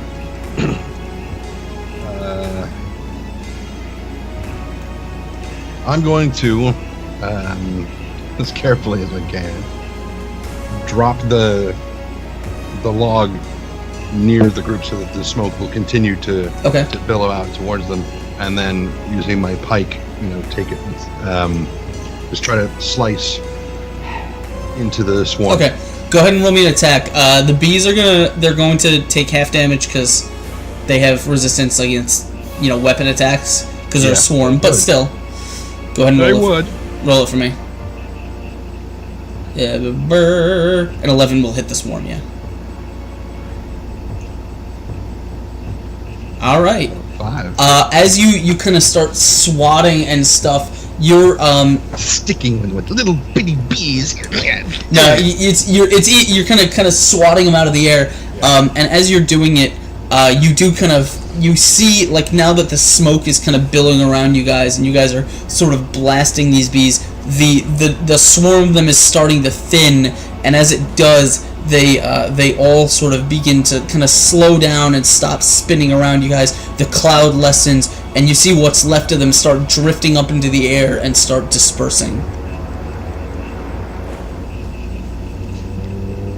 Die, bees, die. We're not done with this. I'm gonna go hobble over to the gazebo and light it on fire. Yes! All right. As you were kind of you're hobbling that way, you guys have a kind of a second or so to catch your breath. Do you want to do anything? Did we take more damage? Yeah, you took 1. She took 3. I took how many? 3. 6. 3. Oh, 3. Sorry. She's lighter now. She's got less blood in her. I'm gonna look her over and see how she's doing. Does she look like she's in dire need of assistance, like healing, or is she? Hold it. Other than Weight Watchers, does she need anything else? You're lucky this is a one-off, I think. Does she look like she's in dire need, or does she look like she could survive a little bit longer on her I've own? got 4 hit points left, so I'm not terribly happy with life right now. Frickin' bees. She'll be fine. Alright. Then I'm gonna go ahead and I would save them. say what? I would save it. What you're about to do, I would save it. If more hit points, then I'm disagreeing with you. Well, make your decision quick, because we don't have time to I'm linger gonna at it. use lay on hands. Okay. Heal her. Go ahead and roll it. It doesn't have a roll. Lay on hand should tell you how much it heals for. Let me say. Lay on. It's 1 times 5, so I can heal her for 5 points. Okay, yeah, then you give her 5 health back. Yay, I like you. You're my new friend. All right. As you guys are kind of catching your breath and looking around, you see. Let me turn that down a little bit. You guys see you see the old man sort of making his way towards the gazebo, sort of flaming stick in hand. But before he gets there, all of a sudden, the kind of now silent air around you is cut by another noise. As you hear a voice sort of bellow from, sounds like it's coming from directly above you, and it says, "Fools! You shall rue the day you shunned my pallid condition and laughed at my losses. Know that your doom has come. When Queen Roswin arrives, all will perish. You will choke upon her mist and die by her thorns, and fall before her dire armies. May you forever suffer the curses of the Fellnight Fae. I, Tenzakil, shall have my revenge on all of you. And as this kind of is booming above you, all of a sudden you hear kind of a creaking and a cracking from the nearby grove of trees, and you kind of, as you look over, you see two small creatures. Sorry, I gotta sneeze.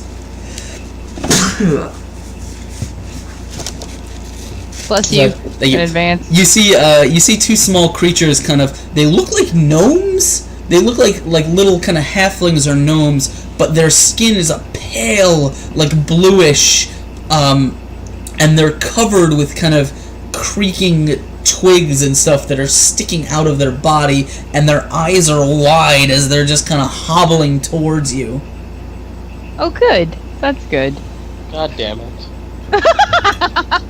I don't prefer the like bees? This is the worst wedding that I've ever been to. And as these guys hobble towards you, you guys now have a chance to sort of ready yourselves. So we're gonna go ahead and roll some initiative. I was wondering when that was coming. Yep. Quick question. Yes. Are they coming out of A4 or A7? They're coming from this way over here. Okay. They're walking toward. Like okay. from the yellow tentish area. From here. Oh, out of that. Okay, gotcha. Yeah, You said to roll initiative. Yep. Go ahead and roll me some initiative. And I'm gonna check for something. Oh, there it is. Top center. Yay! Initiative, top center, you said? Yes. Okay, so I'll just. That's fine. Best roll ever. Can I finish what I was already doing? If I was so rudely interrupted. How does it feel, old man? Yeah, sure. Alright, I totally forgot that I don't have tokens. You know what? I'm not gonna use the initiative tracker. Okay, so Notepad, what did you guys get? Tully, what did you get? 19? 19. Okay. Let me Mallory, what'd you get? What did I roll on the initiative thing? Yeah. 13. 13. 13. Okay. Roderick. 8. 8. And Skag. 3. 3. But I protest and I'd like to complete my previous action. You know what? It doesn't matter. You are completing your previous action, so that's going to be what you spend your first turn doing. Yes. All right. This is. Let's roll for these guys. So, if I could find it here, yeah. +1, +2. Okay.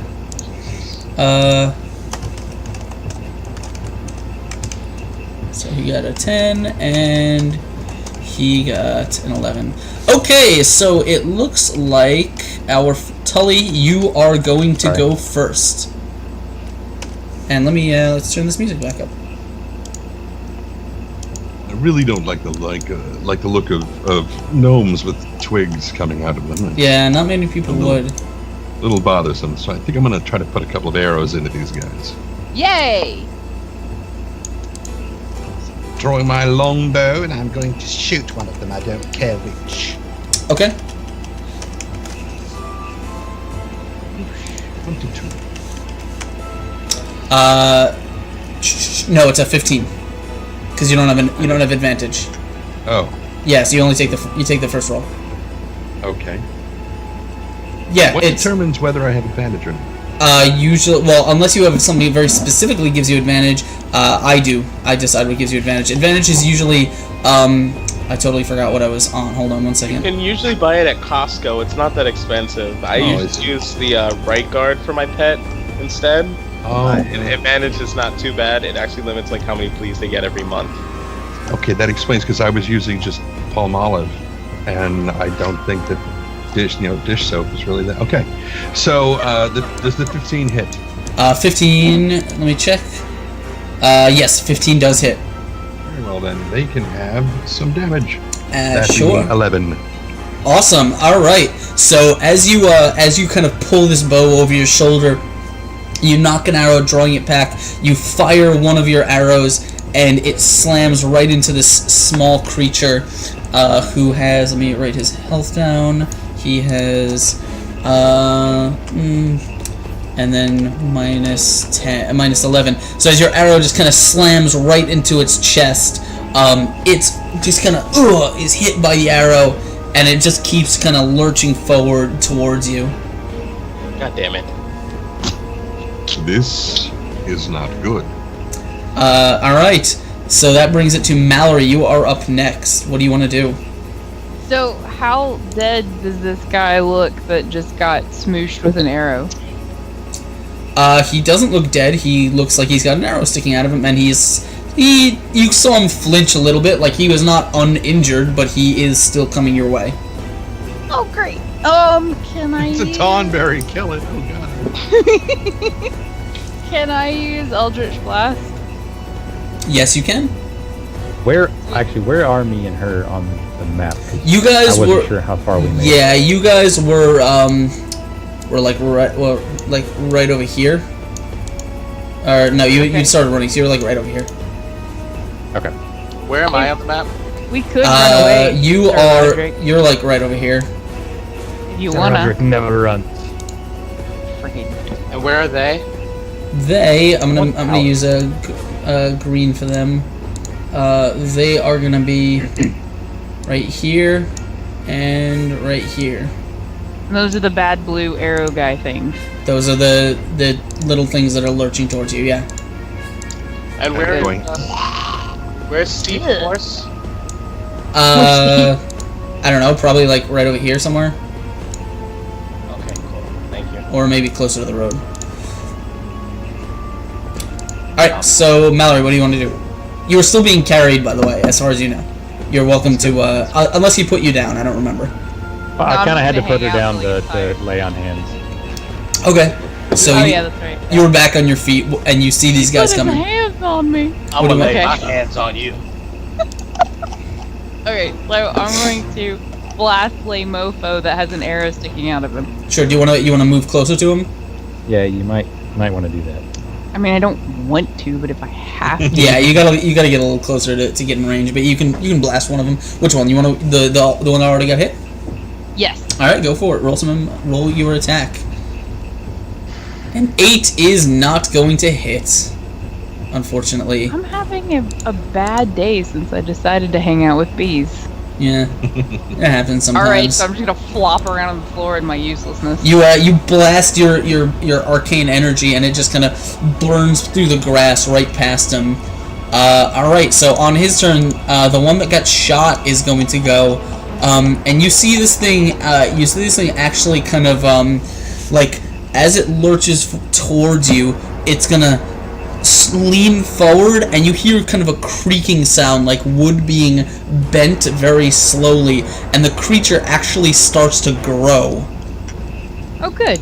That's And it actually grows almost to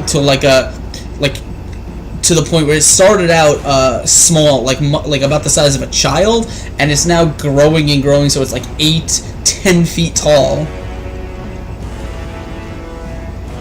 And as it does, it kind of you see it pull from its arm like this long vine that is covered in thorns. And as it does, it's going to trudge towards. It's going to trudge towards. Let me send this to the map layer. Towards Tully, and it is going to make a whip attack against you. And surprisingly, centaurs are not real keen on whips. Yeah, sure. Sounds appropriate to me. 22 to hit you. That would hit. All right. For 4 damage, as this whip kind of lashes across you, feel the thorns scraping across your skin and leaving a bunch of deep cuts. This one, on his turn, is actually going to make his way towards Skag. And it is going to sort of draw from its wrist it's gonna pull a long, thorny piece of wood that looks like a long, sharp stick, and it is just gonna whip it at you. It is going to throw a thorn dart. How do I tell if it hits? It doesn't, because it rolled a 1. This thing just sticks into the wood next to you. Damn trees coming now. Alright, Roderick, you are up. What do you want to do? Question. Yes. I didn't quite. I don't know if I set it up right. My javelins have a 30/120. Is that the range on them, or? Yeah. So the 30 is is your range increment, and the 120 is the max range. So Okay. if you throw it more than 30 feet, you take disadvantage, and 120 is the maximum distance you could throw it to. Okay. And is it my strength or my dexterity for that? Javelin should be, if it's thrown, it's going to be your dex. Okay. I need to Constitution. change. It doesn't matter. Which one are you throwing it at? I actually haven't rolled yet. I had to switch it. I was using my strength, not my dex. Doesn't- I'm going to throw it. yeah, it's not at gonna hit the big then. one. A 9 is not going to hit. I haven't rolled it yet. I rolled. I had to switch it. I accidentally clicked on it. It was actually using my strength, not my dex. Okay, that's fine. Roll it again. 1, 2, 3. I think it's 30 yards, right? 5, 10, 15, 20, 25, 30. It's fine. Yeah, You okay. you can move closer. It doesn't really matter. On the left-hand side, you can click the little ruler. It's the 4th one down, and you can get range. Oh. So yeah. No, yeah, don't go by what the Trust that. ruler. Don't go by the ruler Yeah, that distances was- on this, because that only works when we're actually set up on a grid. Lies! This is all just yeah, no, but you Why could would you lie to me? you could move up Okay. so you're within 30 feet. It's not a big deal. So you lunge. 14 is enough to hit. Cool. Go ahead and Piercing roll some Tully damage. inside. All right, this other thing is actually going to gonna fly towards this thing. And why don't you tell me how your javelin brings this creature down? Nice. Woo! So Roderick, using his years and years of experience, stared down the beast, looked it right in the eyes, and with a mighty roar, threw the javelin with accuracy like a hawk, right through between its eyes, splitting its head open, and then passing on to the brush beneath. As the creature tumbles over. So as you kind of you brace yourself and you throw this javelin, it crashes like right into the thing's head, and as it pierces out the other side, this creature is just gonna stop like mid-whip with its thorn, getting ready to lash Tully again. And Tully, you actually kind of back up as a step as you see this thing lurch forward and come crashing down, crushing one of the benches in front of you with a loud kind of crunch as the wood is crushed under this thing's body as it lands in the dirt. So that one is out. That one is gone. Anything else you want to do, Roderick? What I want to do? What? Anything else you want to do, or is that it? Let's see. I didn't move, so I'm gonna move up to where Steve is. Sure, just leave me after healing me and Wow, Making you my are spells so crappy. so codependent. Wow. All right, so you Where's the old man with the horse? you rush over to Tully's flank, and you kind of get up next to him. Okay, and then last we have Skag. It is your turn. You have one lumbering towards you. Did I complete my action of setting the top of? You lit something on fire. It's gonna probably take a while to see if it spreads. Okay, fine. You make me do this. Tiresome fucking plant people now. First it's the bees, and then I just want some cake for a wedding. Okay. Keep just talking and doing Fly. Pigs Yeah. rubbing Let- his let- eye. man. Let's try and get a turn today. I'm gonna. I throw my witch's bolt at Okay, it. go ahead and roll me. 17 is definitely gonna hit. Oh wait, shit. How do I not? Okay, there we go. All right. So as you kind of let loose this bolt from your hand with a crackling arc of energy, it sparks towards this thing, kind of burning the grass under it, and strikes his body as the creature is jolted for a second before leaving kind of black smoking singe marks on it as it takes a whole bunch of damage from your lightning bolt. Anything else? Anything else? Yeah, I'm gonna spit in its direction. Okay. And thank you so much, Parsec99, for hitting that follow button. You're awesome, man, and welcome to the madness, my friend. Okay, so as we swing around to the top of the round, Tully, it is your turn, and you just saw one of these creatures grow to colossal size and then be struck down in front of you. There is still one on the field. And that one's getting an arrow. Alright, go for it. Hopefully. Qualify that real quick by saying hopefully. Because, if you have my luck. because that's probably not going to hit it. A 13, because this one did grow also, so a 13 is enough to hit it. And thank you, the real Amber Seed? I don't know how you say that. I hate reading Twitch names. Slim Shady? Yeah, that one. So thank you, the real Slim Shady, for following. All those other Slim Shadys are just imitating. Alright, so I have some damage. So let's see, yes.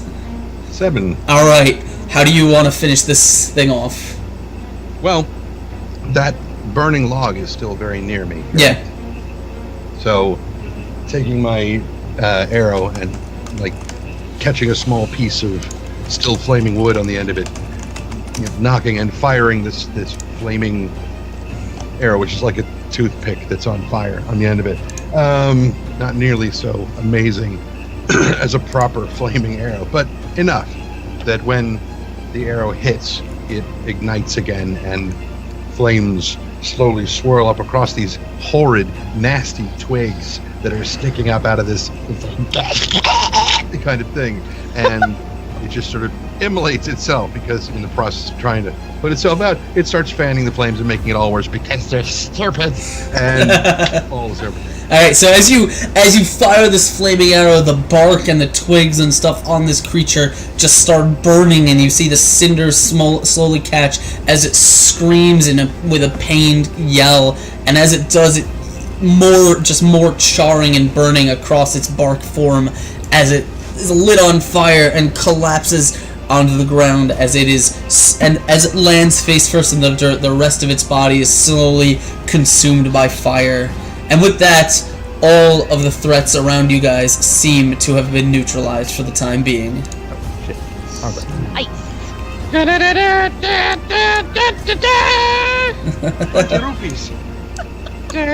Hold on, wait. You guys aren't gonna hear this, but Sirenscape has a bunch of fanfare sounds, so I just played one for everyone to hear.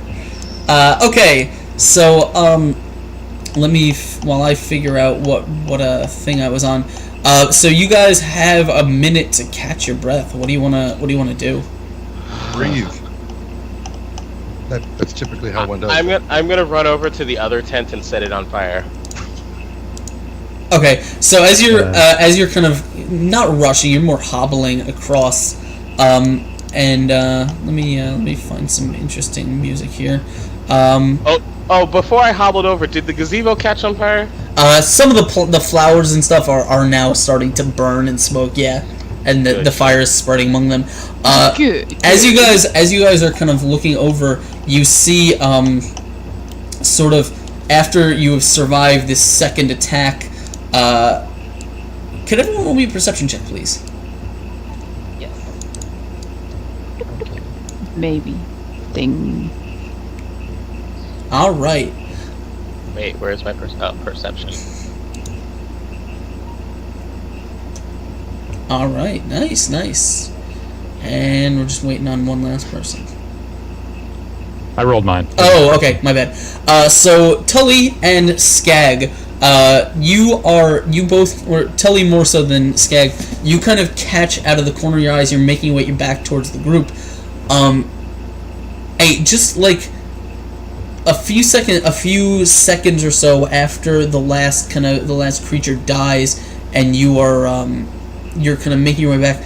You see like a large dark bird just kind of take off out of one of the trees and fly across the sky into the woods. Like, how large of a bird are we talking? Like, Look 30-foot wingspan? No, it looked like a large crow. So probably like a crow, but almost the size of like an eagle.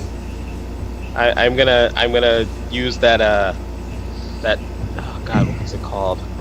I'm gonna look at Tully. I'm gonna use Awakened Mind. I'm gonna say, can you hit that? No, it's gone by the time you see it. No, it's gone by the time you.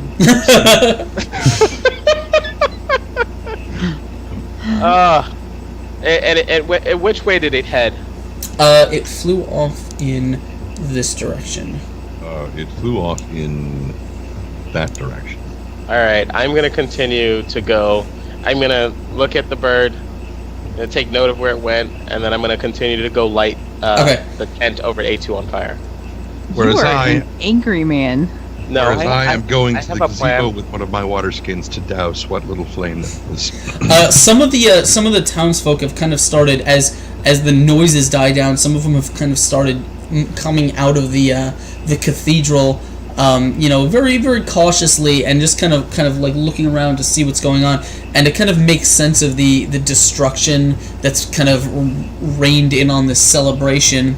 And as you guys are kind of seeing them and you're kind of catching your breath and trying to nurse any wounds you have, you hear look, one of the wedding guests sort of exclaims, and you turn your head and you see the guest is pointing towards the town, which is just to the south of you guys across the bridge, and you can see from the forest that sort of surrounds town there seems to be sort of a mist, like a very thick fog is seeping forth from the tree line, slowly enveloping the town of Bellis, and sort of the grove within, just as it's enveloped within an eerie kind of silent wall of fog, cloaking both the stunned crowd and all of you guys actually, as it very slowly filters into the field.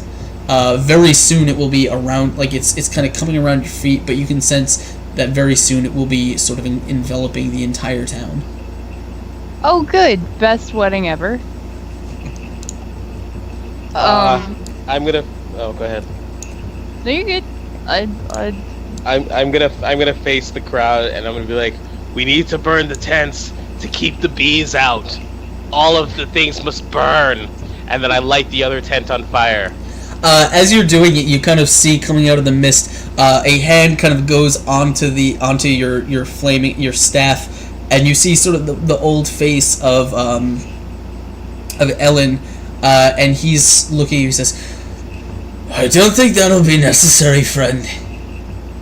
And then I tap him on his shoulder and I say, "It's okay, we're not friends." And then I light the tent on fire. No, he's holding your stick.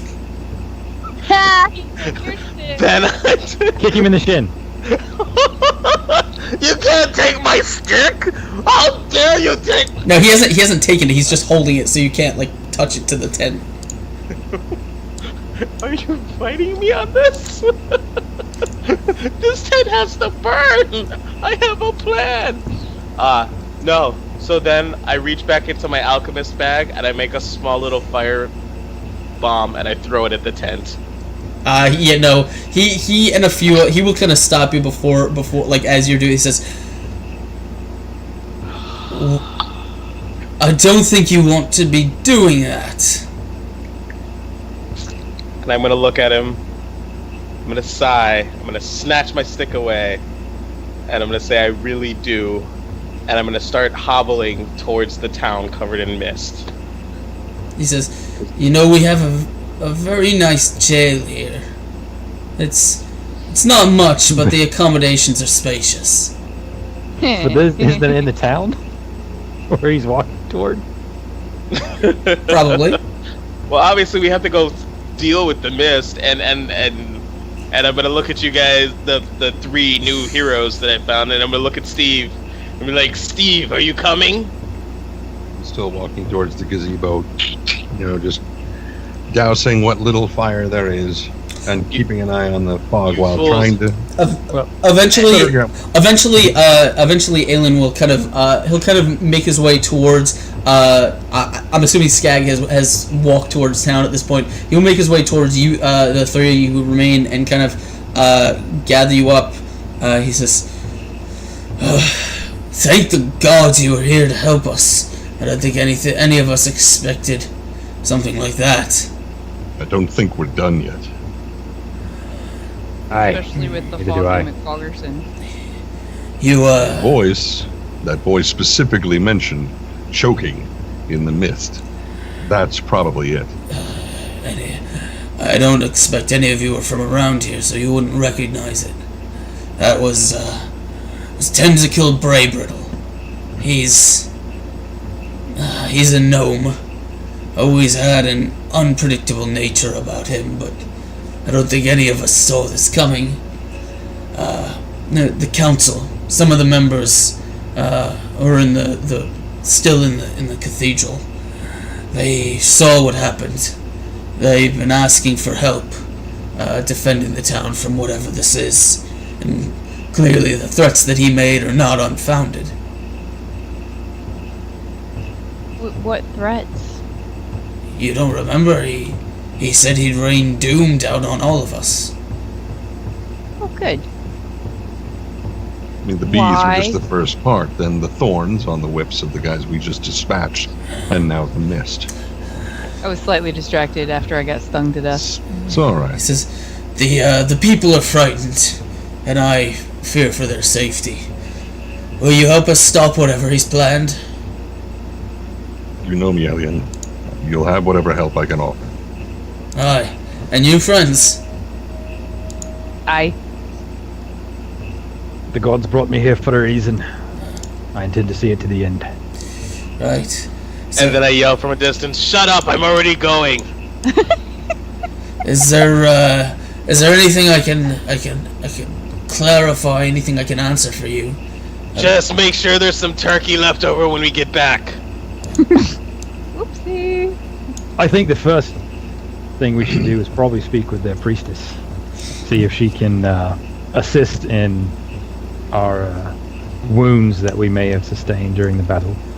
I'll call Vanessa. She can help with that. Well, she does. We'll assume he will call her over, and she can use her channel ability to, or her channel divinity to kind of heal you guys up to full. But he says, "Is there anything you'd like to know? You're not locals. I don't expect you know much about Tentacle." True. What is his quarrel with the town? He's a local beekeeper. He's a depressed little gnome. He succumbed to the bleaching about 2 years ago. He disappeared for several weeks. Or disappeared several weeks back, I'm sorry. Surprised everyone by showing up again for the wedding. I don't know if you saw him around. Pale little white fellow. You guys may have seen him in the crowd. You probably weren't really looking, so you maybe wouldn't have noticed him. What was the bleaching? I don't know much about it, but gnomes, they're a capricious people. A zeal, a lust for life keeps them sustained. The way I hear it, when they lose that energy, that passion, their skin turns white. They go pale. It's sort of a stigma in their culture. Those two that we just felled, were they of the same ilk of those who suffered the bleaching? No, those didn't look like gnomes to me. It didn't look like they looked like Ents either, that's why I asked. So how does a beekeeper get all of this power to be able to do all of these not fun things? I wish I knew. While I might not know, I'm not a man of magic or of any of this stuff. I'm just an old forest tracker. There is a man, a druid named Devare. He lives somewhere west of town, makes his home in the woods. No one knows really exactly where, but if anyone could probably tell you what's going on in the forest, it'd be him. So we're not going into the town, we're going into the forest now. I have one question. Will there be food when we return? Please? I suppose. No. Maybe you didn't hear me. I'm gonna roll for persuasion here. Okay, sure. There will be food for us when we return, right? I'm sure we can put something together. Alright guys, we're going into the woods. Follow me. And then I start marching confidently as if I know what's going on into the direction of where the bird went, into the woods. Okay. I'm gonna follow the old guy because I have chosen Didn't the bird go poorly this east? entire time. Yeah, the bird went east, which is towards the woods. Town is towards the west. So I'm No, going The no, old t- druid lived in town the- is just south across the river to you guys. You guys are literally like out just outside of town. Wait, so where's the So woods? we have to then? go through town to get to the druid. The druid is somewhere to the west. You have not asked where. You have no idea where. I'm gonna continue walking east as if I know what's going on. I have so much confidence in my actions. Not really inclined to stop him. So this beekeeper, where does he live? Tenzakill, he has a place in town, though it's, I don't know, I don't think he's been there for a while. Well, that wouldn't be where his apiaries were located, so do we know where they are? Oh, yeah, they're, if I recall, they're about a mile or so, off to the southeast. I saw them once. He's never really forgiven me for winning that honey competition last year.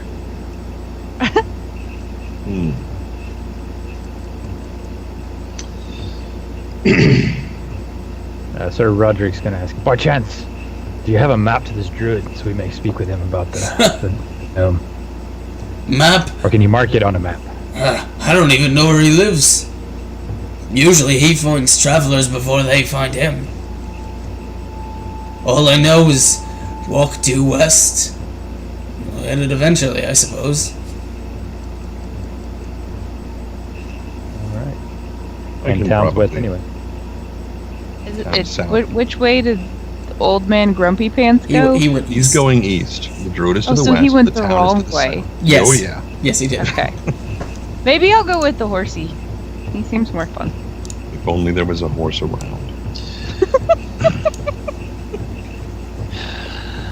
So, obviously, someone knows where we're going, and no one's gonna tell me where we're going. So, where are we going? This way. We go west, my good grumpy man. My name is not Grumpy, my name is... Where? Oh, my name is Skag. Obviously. Well met, Skag. Yeah. I am Sir Roderick, and you are Steve. Yes, I am- Steve. I am Televastin. Steve. For now. Televastin forever. I don't have the tongue to say that, so Steve, you'll be Steve for now, and Steve will be your best name, Steve, because we'll call you Steve, and you'll understand when I yell out Steve, and you'll reference, and we'll grow to be great friends, Steve. And then I pat him on his side, because I love you, Steve. very good, Skag. What about you, lass? Are you coming with us? Yeah, why not? You did save me from a bee sting. And then call me Very fat. welcome. He's gonna turn and So- start walking west.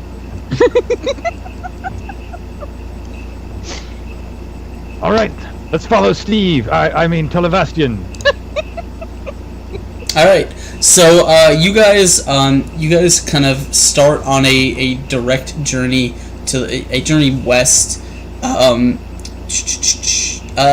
But the terrain is sort of rough. You guys are walking through the woods, and the mist is the terrain is kind of a trackless forest, basically. Up to about 20 feet out in this mist, you have normal vision, but after that, it's gonna your vision's gonna decrease. Do any of you have the survival skill? Yes. Okay. I do. If you roll me survival skill to hopefully help them help everyone stay going My in the dark correct. vision help me at all? No.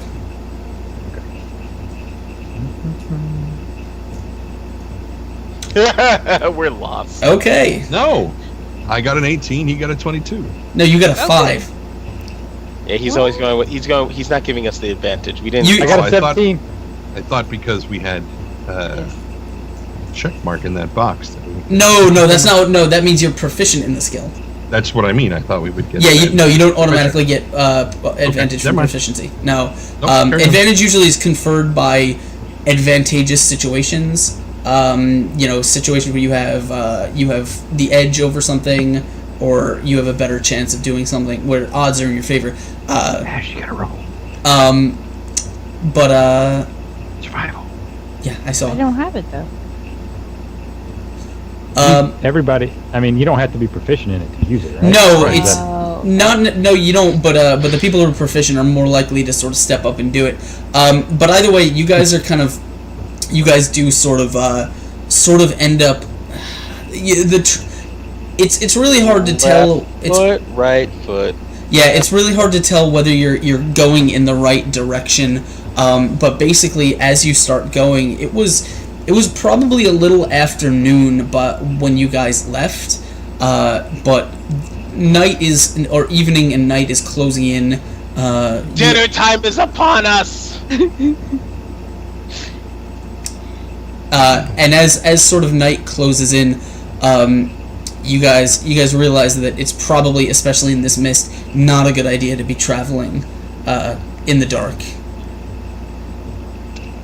So is there a place around us that looks like we can bunk down and not get stung by more bees? Bees unlikely. You guys can find probably not the best place, but an all right place for a camp. Hey, large girl, go find us some food. I eat people. Yeah, you won't find much meat on my bones. I'm over many, many years older than you could even imagine. Maybe the bones are what she wants. Tasty marrow. I don't think you want to jump my bones either. I really don't even know what happened to him. I don't think I remember the last time I used him. And I'm wandering away from the crazy people, and I'm curling up in a nice, comfy leaf pile, and pulling a cape over my head so I can't hear them anymore. I'm gonna reach into my bag and eat a cake I found from earlier that I borrowed from the wedding party. Or with every intention of returning it when you were done with it, I'm sure. The entire So- wedding cake. It might look a little bit different. So shortly after you guys make camp for the night, you guys are sort of sitting around. You have a small fire going. A slender, furtive figure appears from one of the trees at the end of your camp. It takes only a couple steps, and then collapses towards the ground with a gasp of pain. Please, you must help us. A small voice implores. Nope. They came from the shadows, inside the mist. My sisters are dying. They're burning our trees. We have nowhere else to turn. You must help. Help you what exactly? Would insight or religion help give me any idea of what the hell just happened? It depends what you're trying to figure out. Can I cast minor illusion? I don't know what the hell that was. To do what? What is that thing?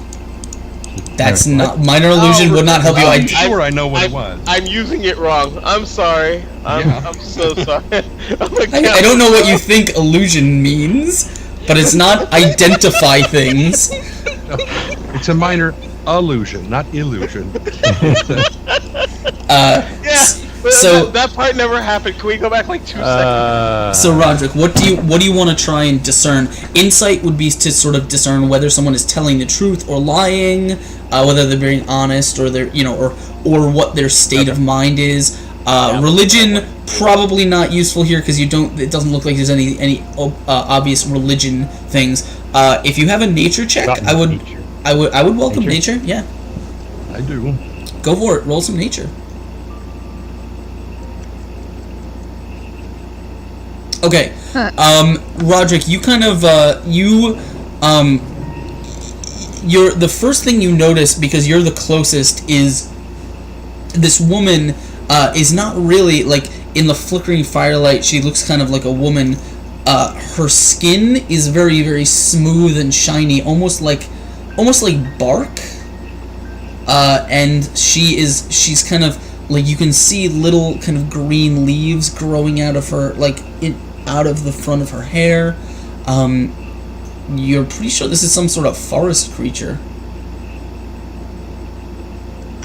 It looks like she may be a creature of the forest. What gave it away? The twigs? You didn't see it. She's just kind of looking around, reaching out weakly, saying, "Help me!" And she's But you just, said she collapsed. she's on the ground, like reaching out at around at you guys. Okay. She does not look Roger- like she's in great condition. Roger could walk over and check on her, see if he could help. What do her. you want to check? You want to like medically or Yeah, I guess Okay. that'd be the first thing. go ahead and roll me a medicine check, and then tell me what you want to do. Yeah, She nothing needs a apparently. graft or some nerve Oh, to grow or just- something. You just Give her some water. You see, Yeah, you see, water. she has a pretty nasty wound in her side, and the best thing you can do is kind of take a bit of cloth and just sort of put pressure on it. You're not really rub sure if some- it's helping, but Just it's rub some twigs on it. Just some dirt on it. Just put a little dirt on it, it'll be fine. Okay. while he's. Any of you want to do anything while he's doing this? Yes. What do you want to do? Which who? Tell Go me. ahead, Tully. Okay. All right. So Tully would walk over and kneel down as best he can to her and kind of lean in close, presuming she's a dryad. Tree sister, which way?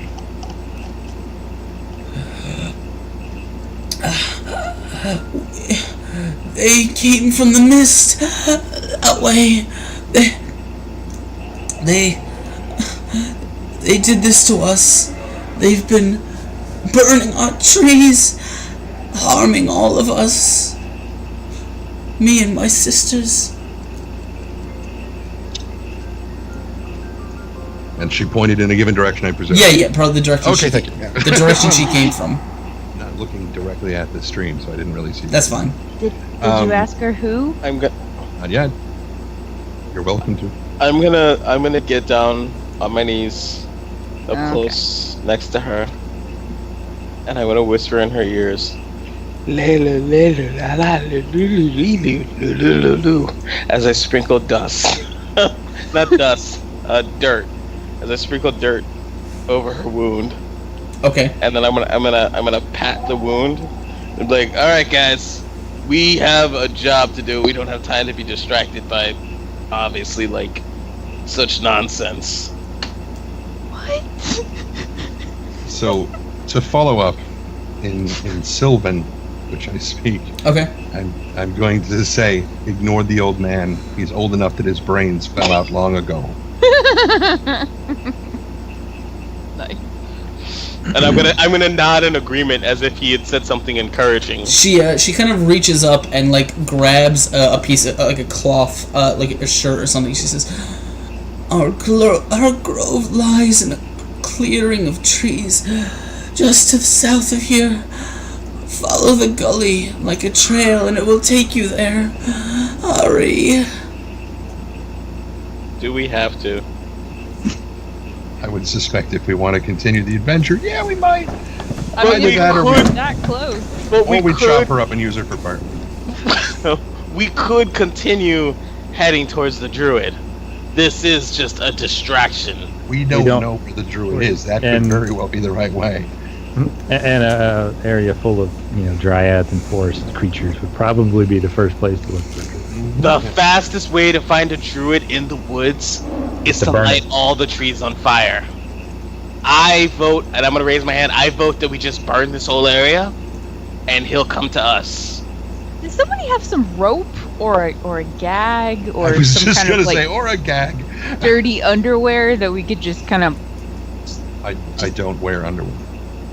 Well, that would be Awkward. something you should look into.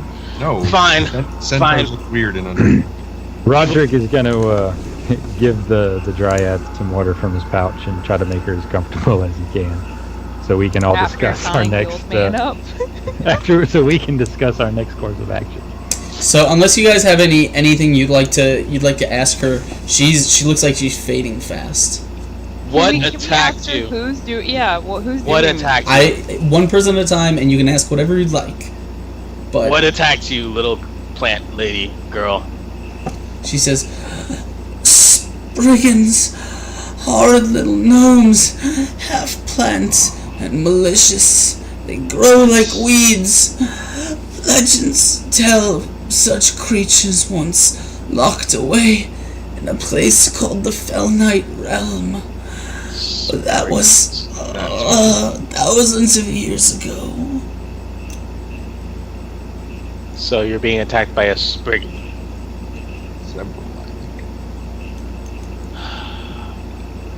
How long will it take to get to where your sisters were attacked?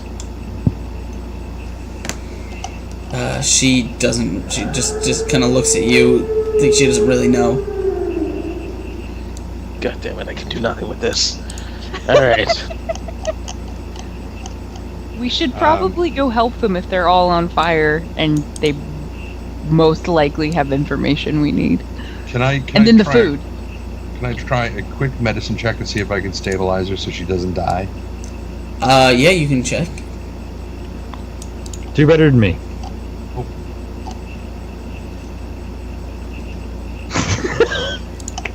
No, I do exactly like you. As you guys are kind of looking over her, all of a sudden, like, she kind of horror, like, you see a look of horror just wash over her face, as with a quiet expression and a last gasp, she just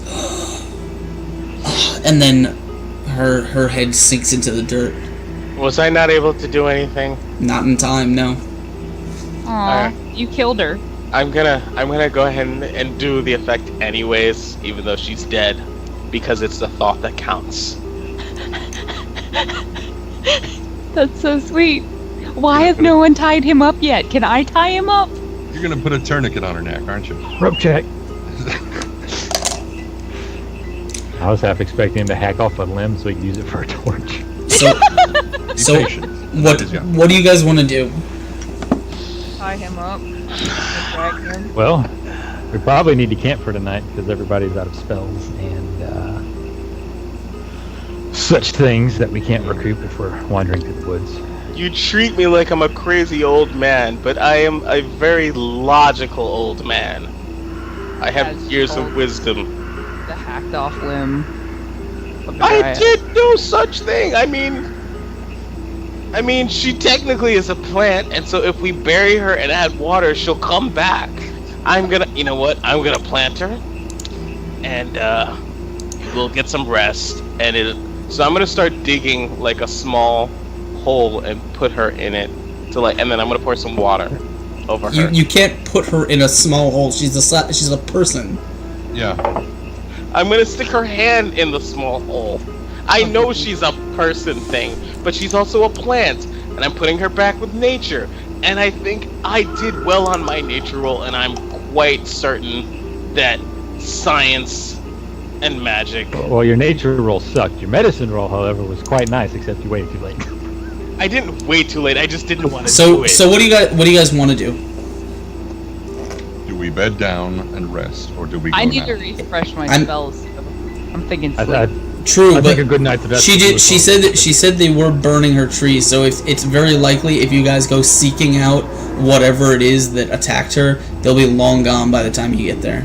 If you sleep for 8 hours. We don't get to sleep. I don't get to bury the girl. I don't get to heal the girl. Obviously, we're wasting too much time. So, I say that we just tap her, we get her juice, we make some pancakes, and then we head on to go rescue her Did friend. you just say tap her? That's what I was. Yeah. Good. He good. wants. He's gonna. That's really okay. So I guess we're heading in the direction of the burning village of walking plant people. You wanna do Everybody that? wants to follow the crazy old man. I'll follow you too. Okay.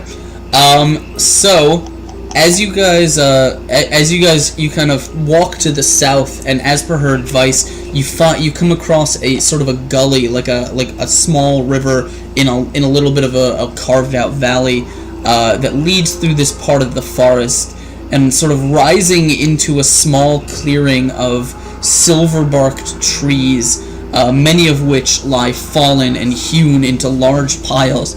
You can see a bonfire bathes the fog, hovering at the forest's edge with an orange glow. Its flames sort of burning away some of the mist and replacing it with a heavy tang of wood smoke instead. However, Do you smell anything else in the wood? no, it's smoke.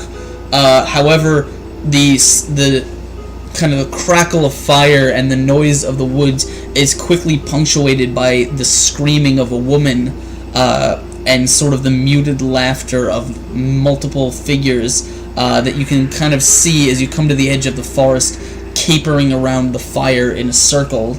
An elf-like female and what looks like a it looks like a white horse, but as you peer through the mist, you notice it's actually a larger than a horse, not white, but almost a silver color, with a long flowing mane and a long horn extending from its head, a large bleeding wound in its side, lie bound to the ground near a sort of a stack of man-sized hand-cut logs that look like they've been crudely carved into humanoid forms.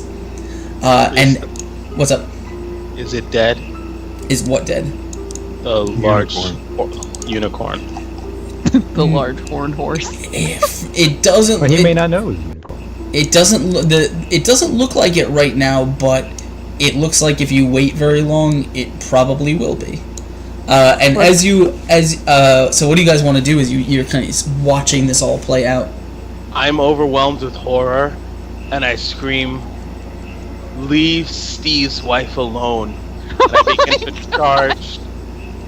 begin to charge towards the crowd. The That'll unicorn. be 10 minutes before you. I'm gonna begin to hobble towards Steve's wife that is set up on a flame. So as you kind of let out a shout, you guys will also kind of have a chance to react. But as all of a sudden these capering little creatures, all of their heads are going to turn in your direction, and you see that there are more of these little gnome-like spriggans that are dancing around this fire that has been set up around this sort of female and this unicorn. And as they grin and raise their weapons into the air, I think that is where we're going to end it for tonight. Aww. I was just about to set some shit off. Took that away from me. Thank you, Jesus. How much experience do I get for the farmer? That's actually a fun story. I'm actually going to have those guys on my show. The gamers. Yes, I am. Shit. Yeah.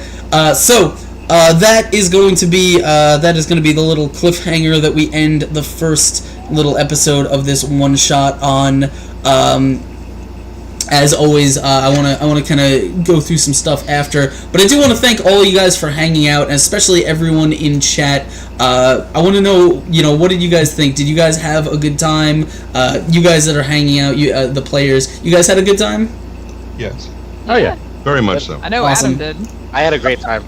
Wait, what? I don't know what you're implying. I just simply, I had a crotchety old man who is very old, and he makes no. He made very simple, logical decisions. If we had to have another encounter in that area with plant people, half the arena being on fire allows us to combat them better. I'm sorry that I don't have as many spells as you, and I have to simply just use my environment to fight. I might seem old and crotchety, but I'm old, crotchety, and logical. I got this way because I think things through. I might not be nice about it. I might not tell you what I'm doing. So we'll save the philosophy discussion about the wizard for next game. But hopefully, I'm glad you guys had a good time. I had a great time running. I had a lot of fun. There's some weird stuff that I haven't done before in this little adventure. We're getting into some interesting topics, and hopefully it just gets better from here. For those of you who don't know, this was the first episode. We will be back here next week playing some more of this, so hopefully we will come to the conclusion, we will solve the mystery of the mist, and we will get all of that done. Yeah. So Next time the old man takes his penis out. So it's not a one-off then. It's Well, no, it is Two-part. it is a two-part One plus one two. shot. I wasn't gonna run a separate one for next week. I don't have enough creativity to do that. I'm super okay with running this without the old man and his wiener. I wasn't gonna take my dick out. That was a joke. Oh, come on, you guys! I saved you from the bees. I explained the smoke to you. Like, you might hate, but my wisdom is years and years beyond your just youngness. So whatever. Don't Thank hate. you guys for hanging out. You've been awesome. So before we get out of here, why don't we go ahead and spend the last couple minutes of our show going through everyone. You can tell everyone in chat who you guys are and do some hooks and plugs if there's anything you want to talk about. We'll start with this awesome dude right to the right of me, who is not looking at me at all, so he can't tell that I'm pointing at him. Yes, you. No, you. Well, tell everyone who you are and where they can find you on the internet and what kind of stuff you do.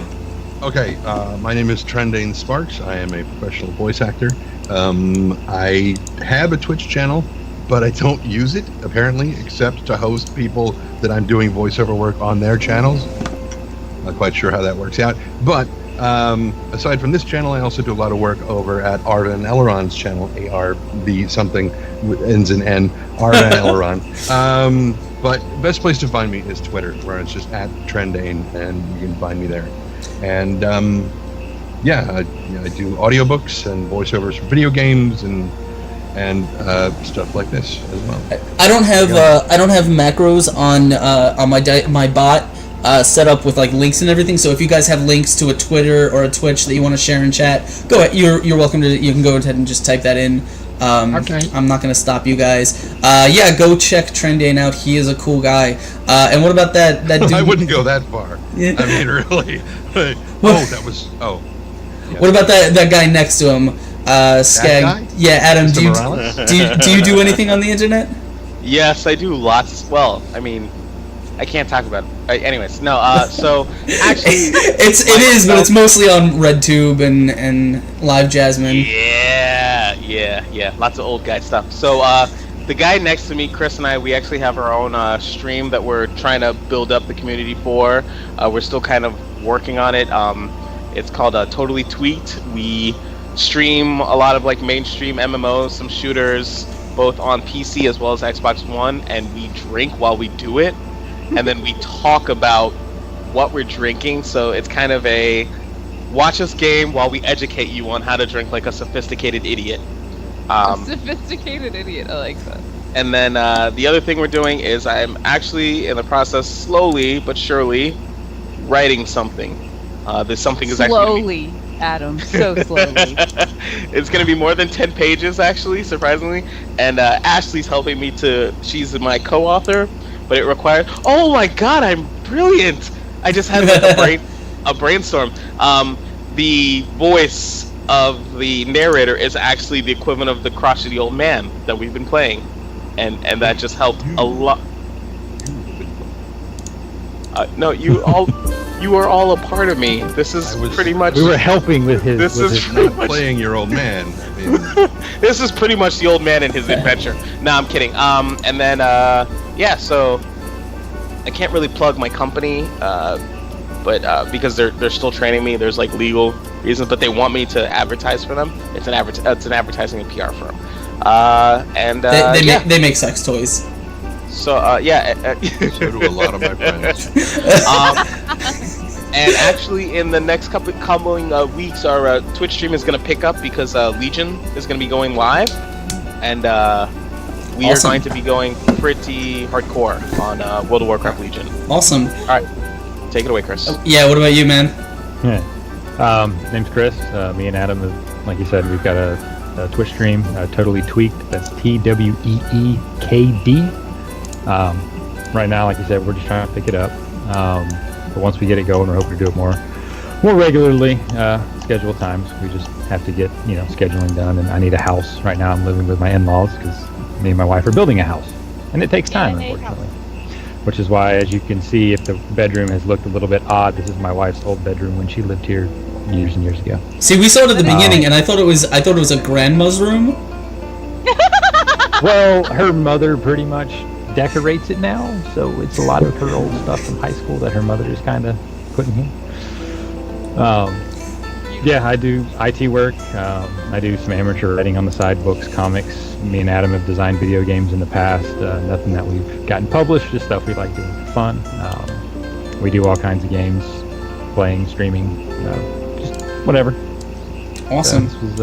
This was a lot of fun. We'd actually talked about doing something similar to this in the past, but it's nice having a group of people to do it with because it's been a while and it's been a lot of fun. Awesome. And all the way down on the end, how are you doing? Me! Guys, I'm Ashley. I stream during the week. It's Two Dorks TV. I do free Q&A because if you send me a game for free, I will play it on Twitch for you because I'm a sucker. Do a podcast with Steven, my brother-in-law, Horseshoes and Hand Grenades on Saturday, and that's about it. I goof off on the internet all day. Awesome. Succinct. Do you like that? Awesome. Very nice. We all Are goof you off fake? on the internet. What's distinct? Yeah, and for those of you who don't know, some of you might be returning friends. Some of you this may be your first time on the Exploding Dice channel. My name is Askren. I'm the host and the dungeon master here. I'm here all the time, and I DM. We play live D&D here every Sunday. Hopefully, we will be playing with these awesome new guys. Going on the weekly starting soon. This was our first session together, and I think it went well. I hope we have a lot more D&D content to bring you. If you need more D&D content, well, you can catch me during the rest of the week. I don't stream here, but I stream on a channel called Encounter Roleplay. They're my friends, and they're great. I just finished the first season of Reign of Winter, which was a campaign that I DM'd, and it went fantastically. And we are just starting a new season of gaming. That's Thursday at 1 p.m. Eastern on Encounter Roleplay on Twitch. And I'm going to be playing in that game. I'm not a DM anymore. And then I also play on Wednesdays at 4 p.m. I play Call of Cthulhu with the most awesome cast in the world. It's great. We're standing right here. Yeah. Wait till we leave. Well, Or allow us to claim that title. Well, I mean, these guys have time to prove themselves to me. You guys gotta work for that. Gotta fight them a little bit. Fist We will fight. earn your love, goddammit! Fist- We will yeah. earn your love! Yeah, fist fight them if possible. And of course, the biggest thing and the most favorite thing that everyone loves on this channel is my show. It's called Fuzzy Dice, and it's a talk show. And it's every Tuesday at 8 p.m. where I host awesome guests, podcasters, streamers, game designers, whoever I like, really. And this... Do you have specific examples? Yes, I do. In fact, before I do that, oh my god, I would tell you who just followed, but I missed it. Thank you, Totally Weaked, for hitting that follow button. You are awesome. Yes. Tweaked! Totally tweaked! That was us. Hold on, I'm looking for my Google Calendar, so I can tell you who is coming up. I think you know. I don't know. No, I know. How can you not know?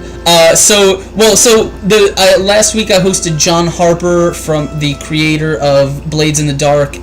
Before that, I hosted the creator of Signdscape, Ben Loomis. I've hosted Dungeon Masters Block Podcast, The Saving Throw Show, Dominic Jovina, the writer for or Natural 20, which is my favorite show on TV, or on YouTube. And on the 26th, you should come here. This coming Tuesday, I'm going to be hanging out with Matt Mercer, and I'm so hyped. He just sent me his Skype to get in touch with him, and I have that, and I still don't believe it. It's ridiculous. So come hang out with Matt Mercer. You can ask him questions. There's a live Q&A. It's going to be great. That's this Tuesday at 9:30 p.m., not actually 8. Because Matt was like, hey man, Blizzard needs me from 4 to 6. Can we maybe move the thing back a little bit? And I'm like, yes. No, not for those. Yes, no. You're not all that in a bag of chips. You be here when I tell you to. Hello, Souls Ginger. So, you just missed an awesome game. We're just getting ready to get out of here. But as always, I want to thank everyone who has come for hanging out with us. Everyone who has followed us this episode. You guys are great. If you enjoyed the show and you want to support it, we do have a Patreon. It's patreon.com/explodingdice, and every donation that goes on there will go to making the show better. I have Will and Brian, two of my friends, Will from Encounter Roleplay, Brian from Open Legend RPG, already supporting this show, and their money has already gone to paying for my Twitch Turbo subscription that allows me to keep the videos on demand for a lot longer than I was able to. So every dollar that you guys give goes right back into the show, and I thank you for all of it. So thank you guys. I will see you this Tuesday. Thank you from all of us, and do not let Dice Thulu get his tentacles on you, because he does get a little handsy. And as always, welcome to the madness, guys. I hope to see you around next week. We'll be back next Sunday. I'll be here next Tuesday. Take care, guys. Later. Bye.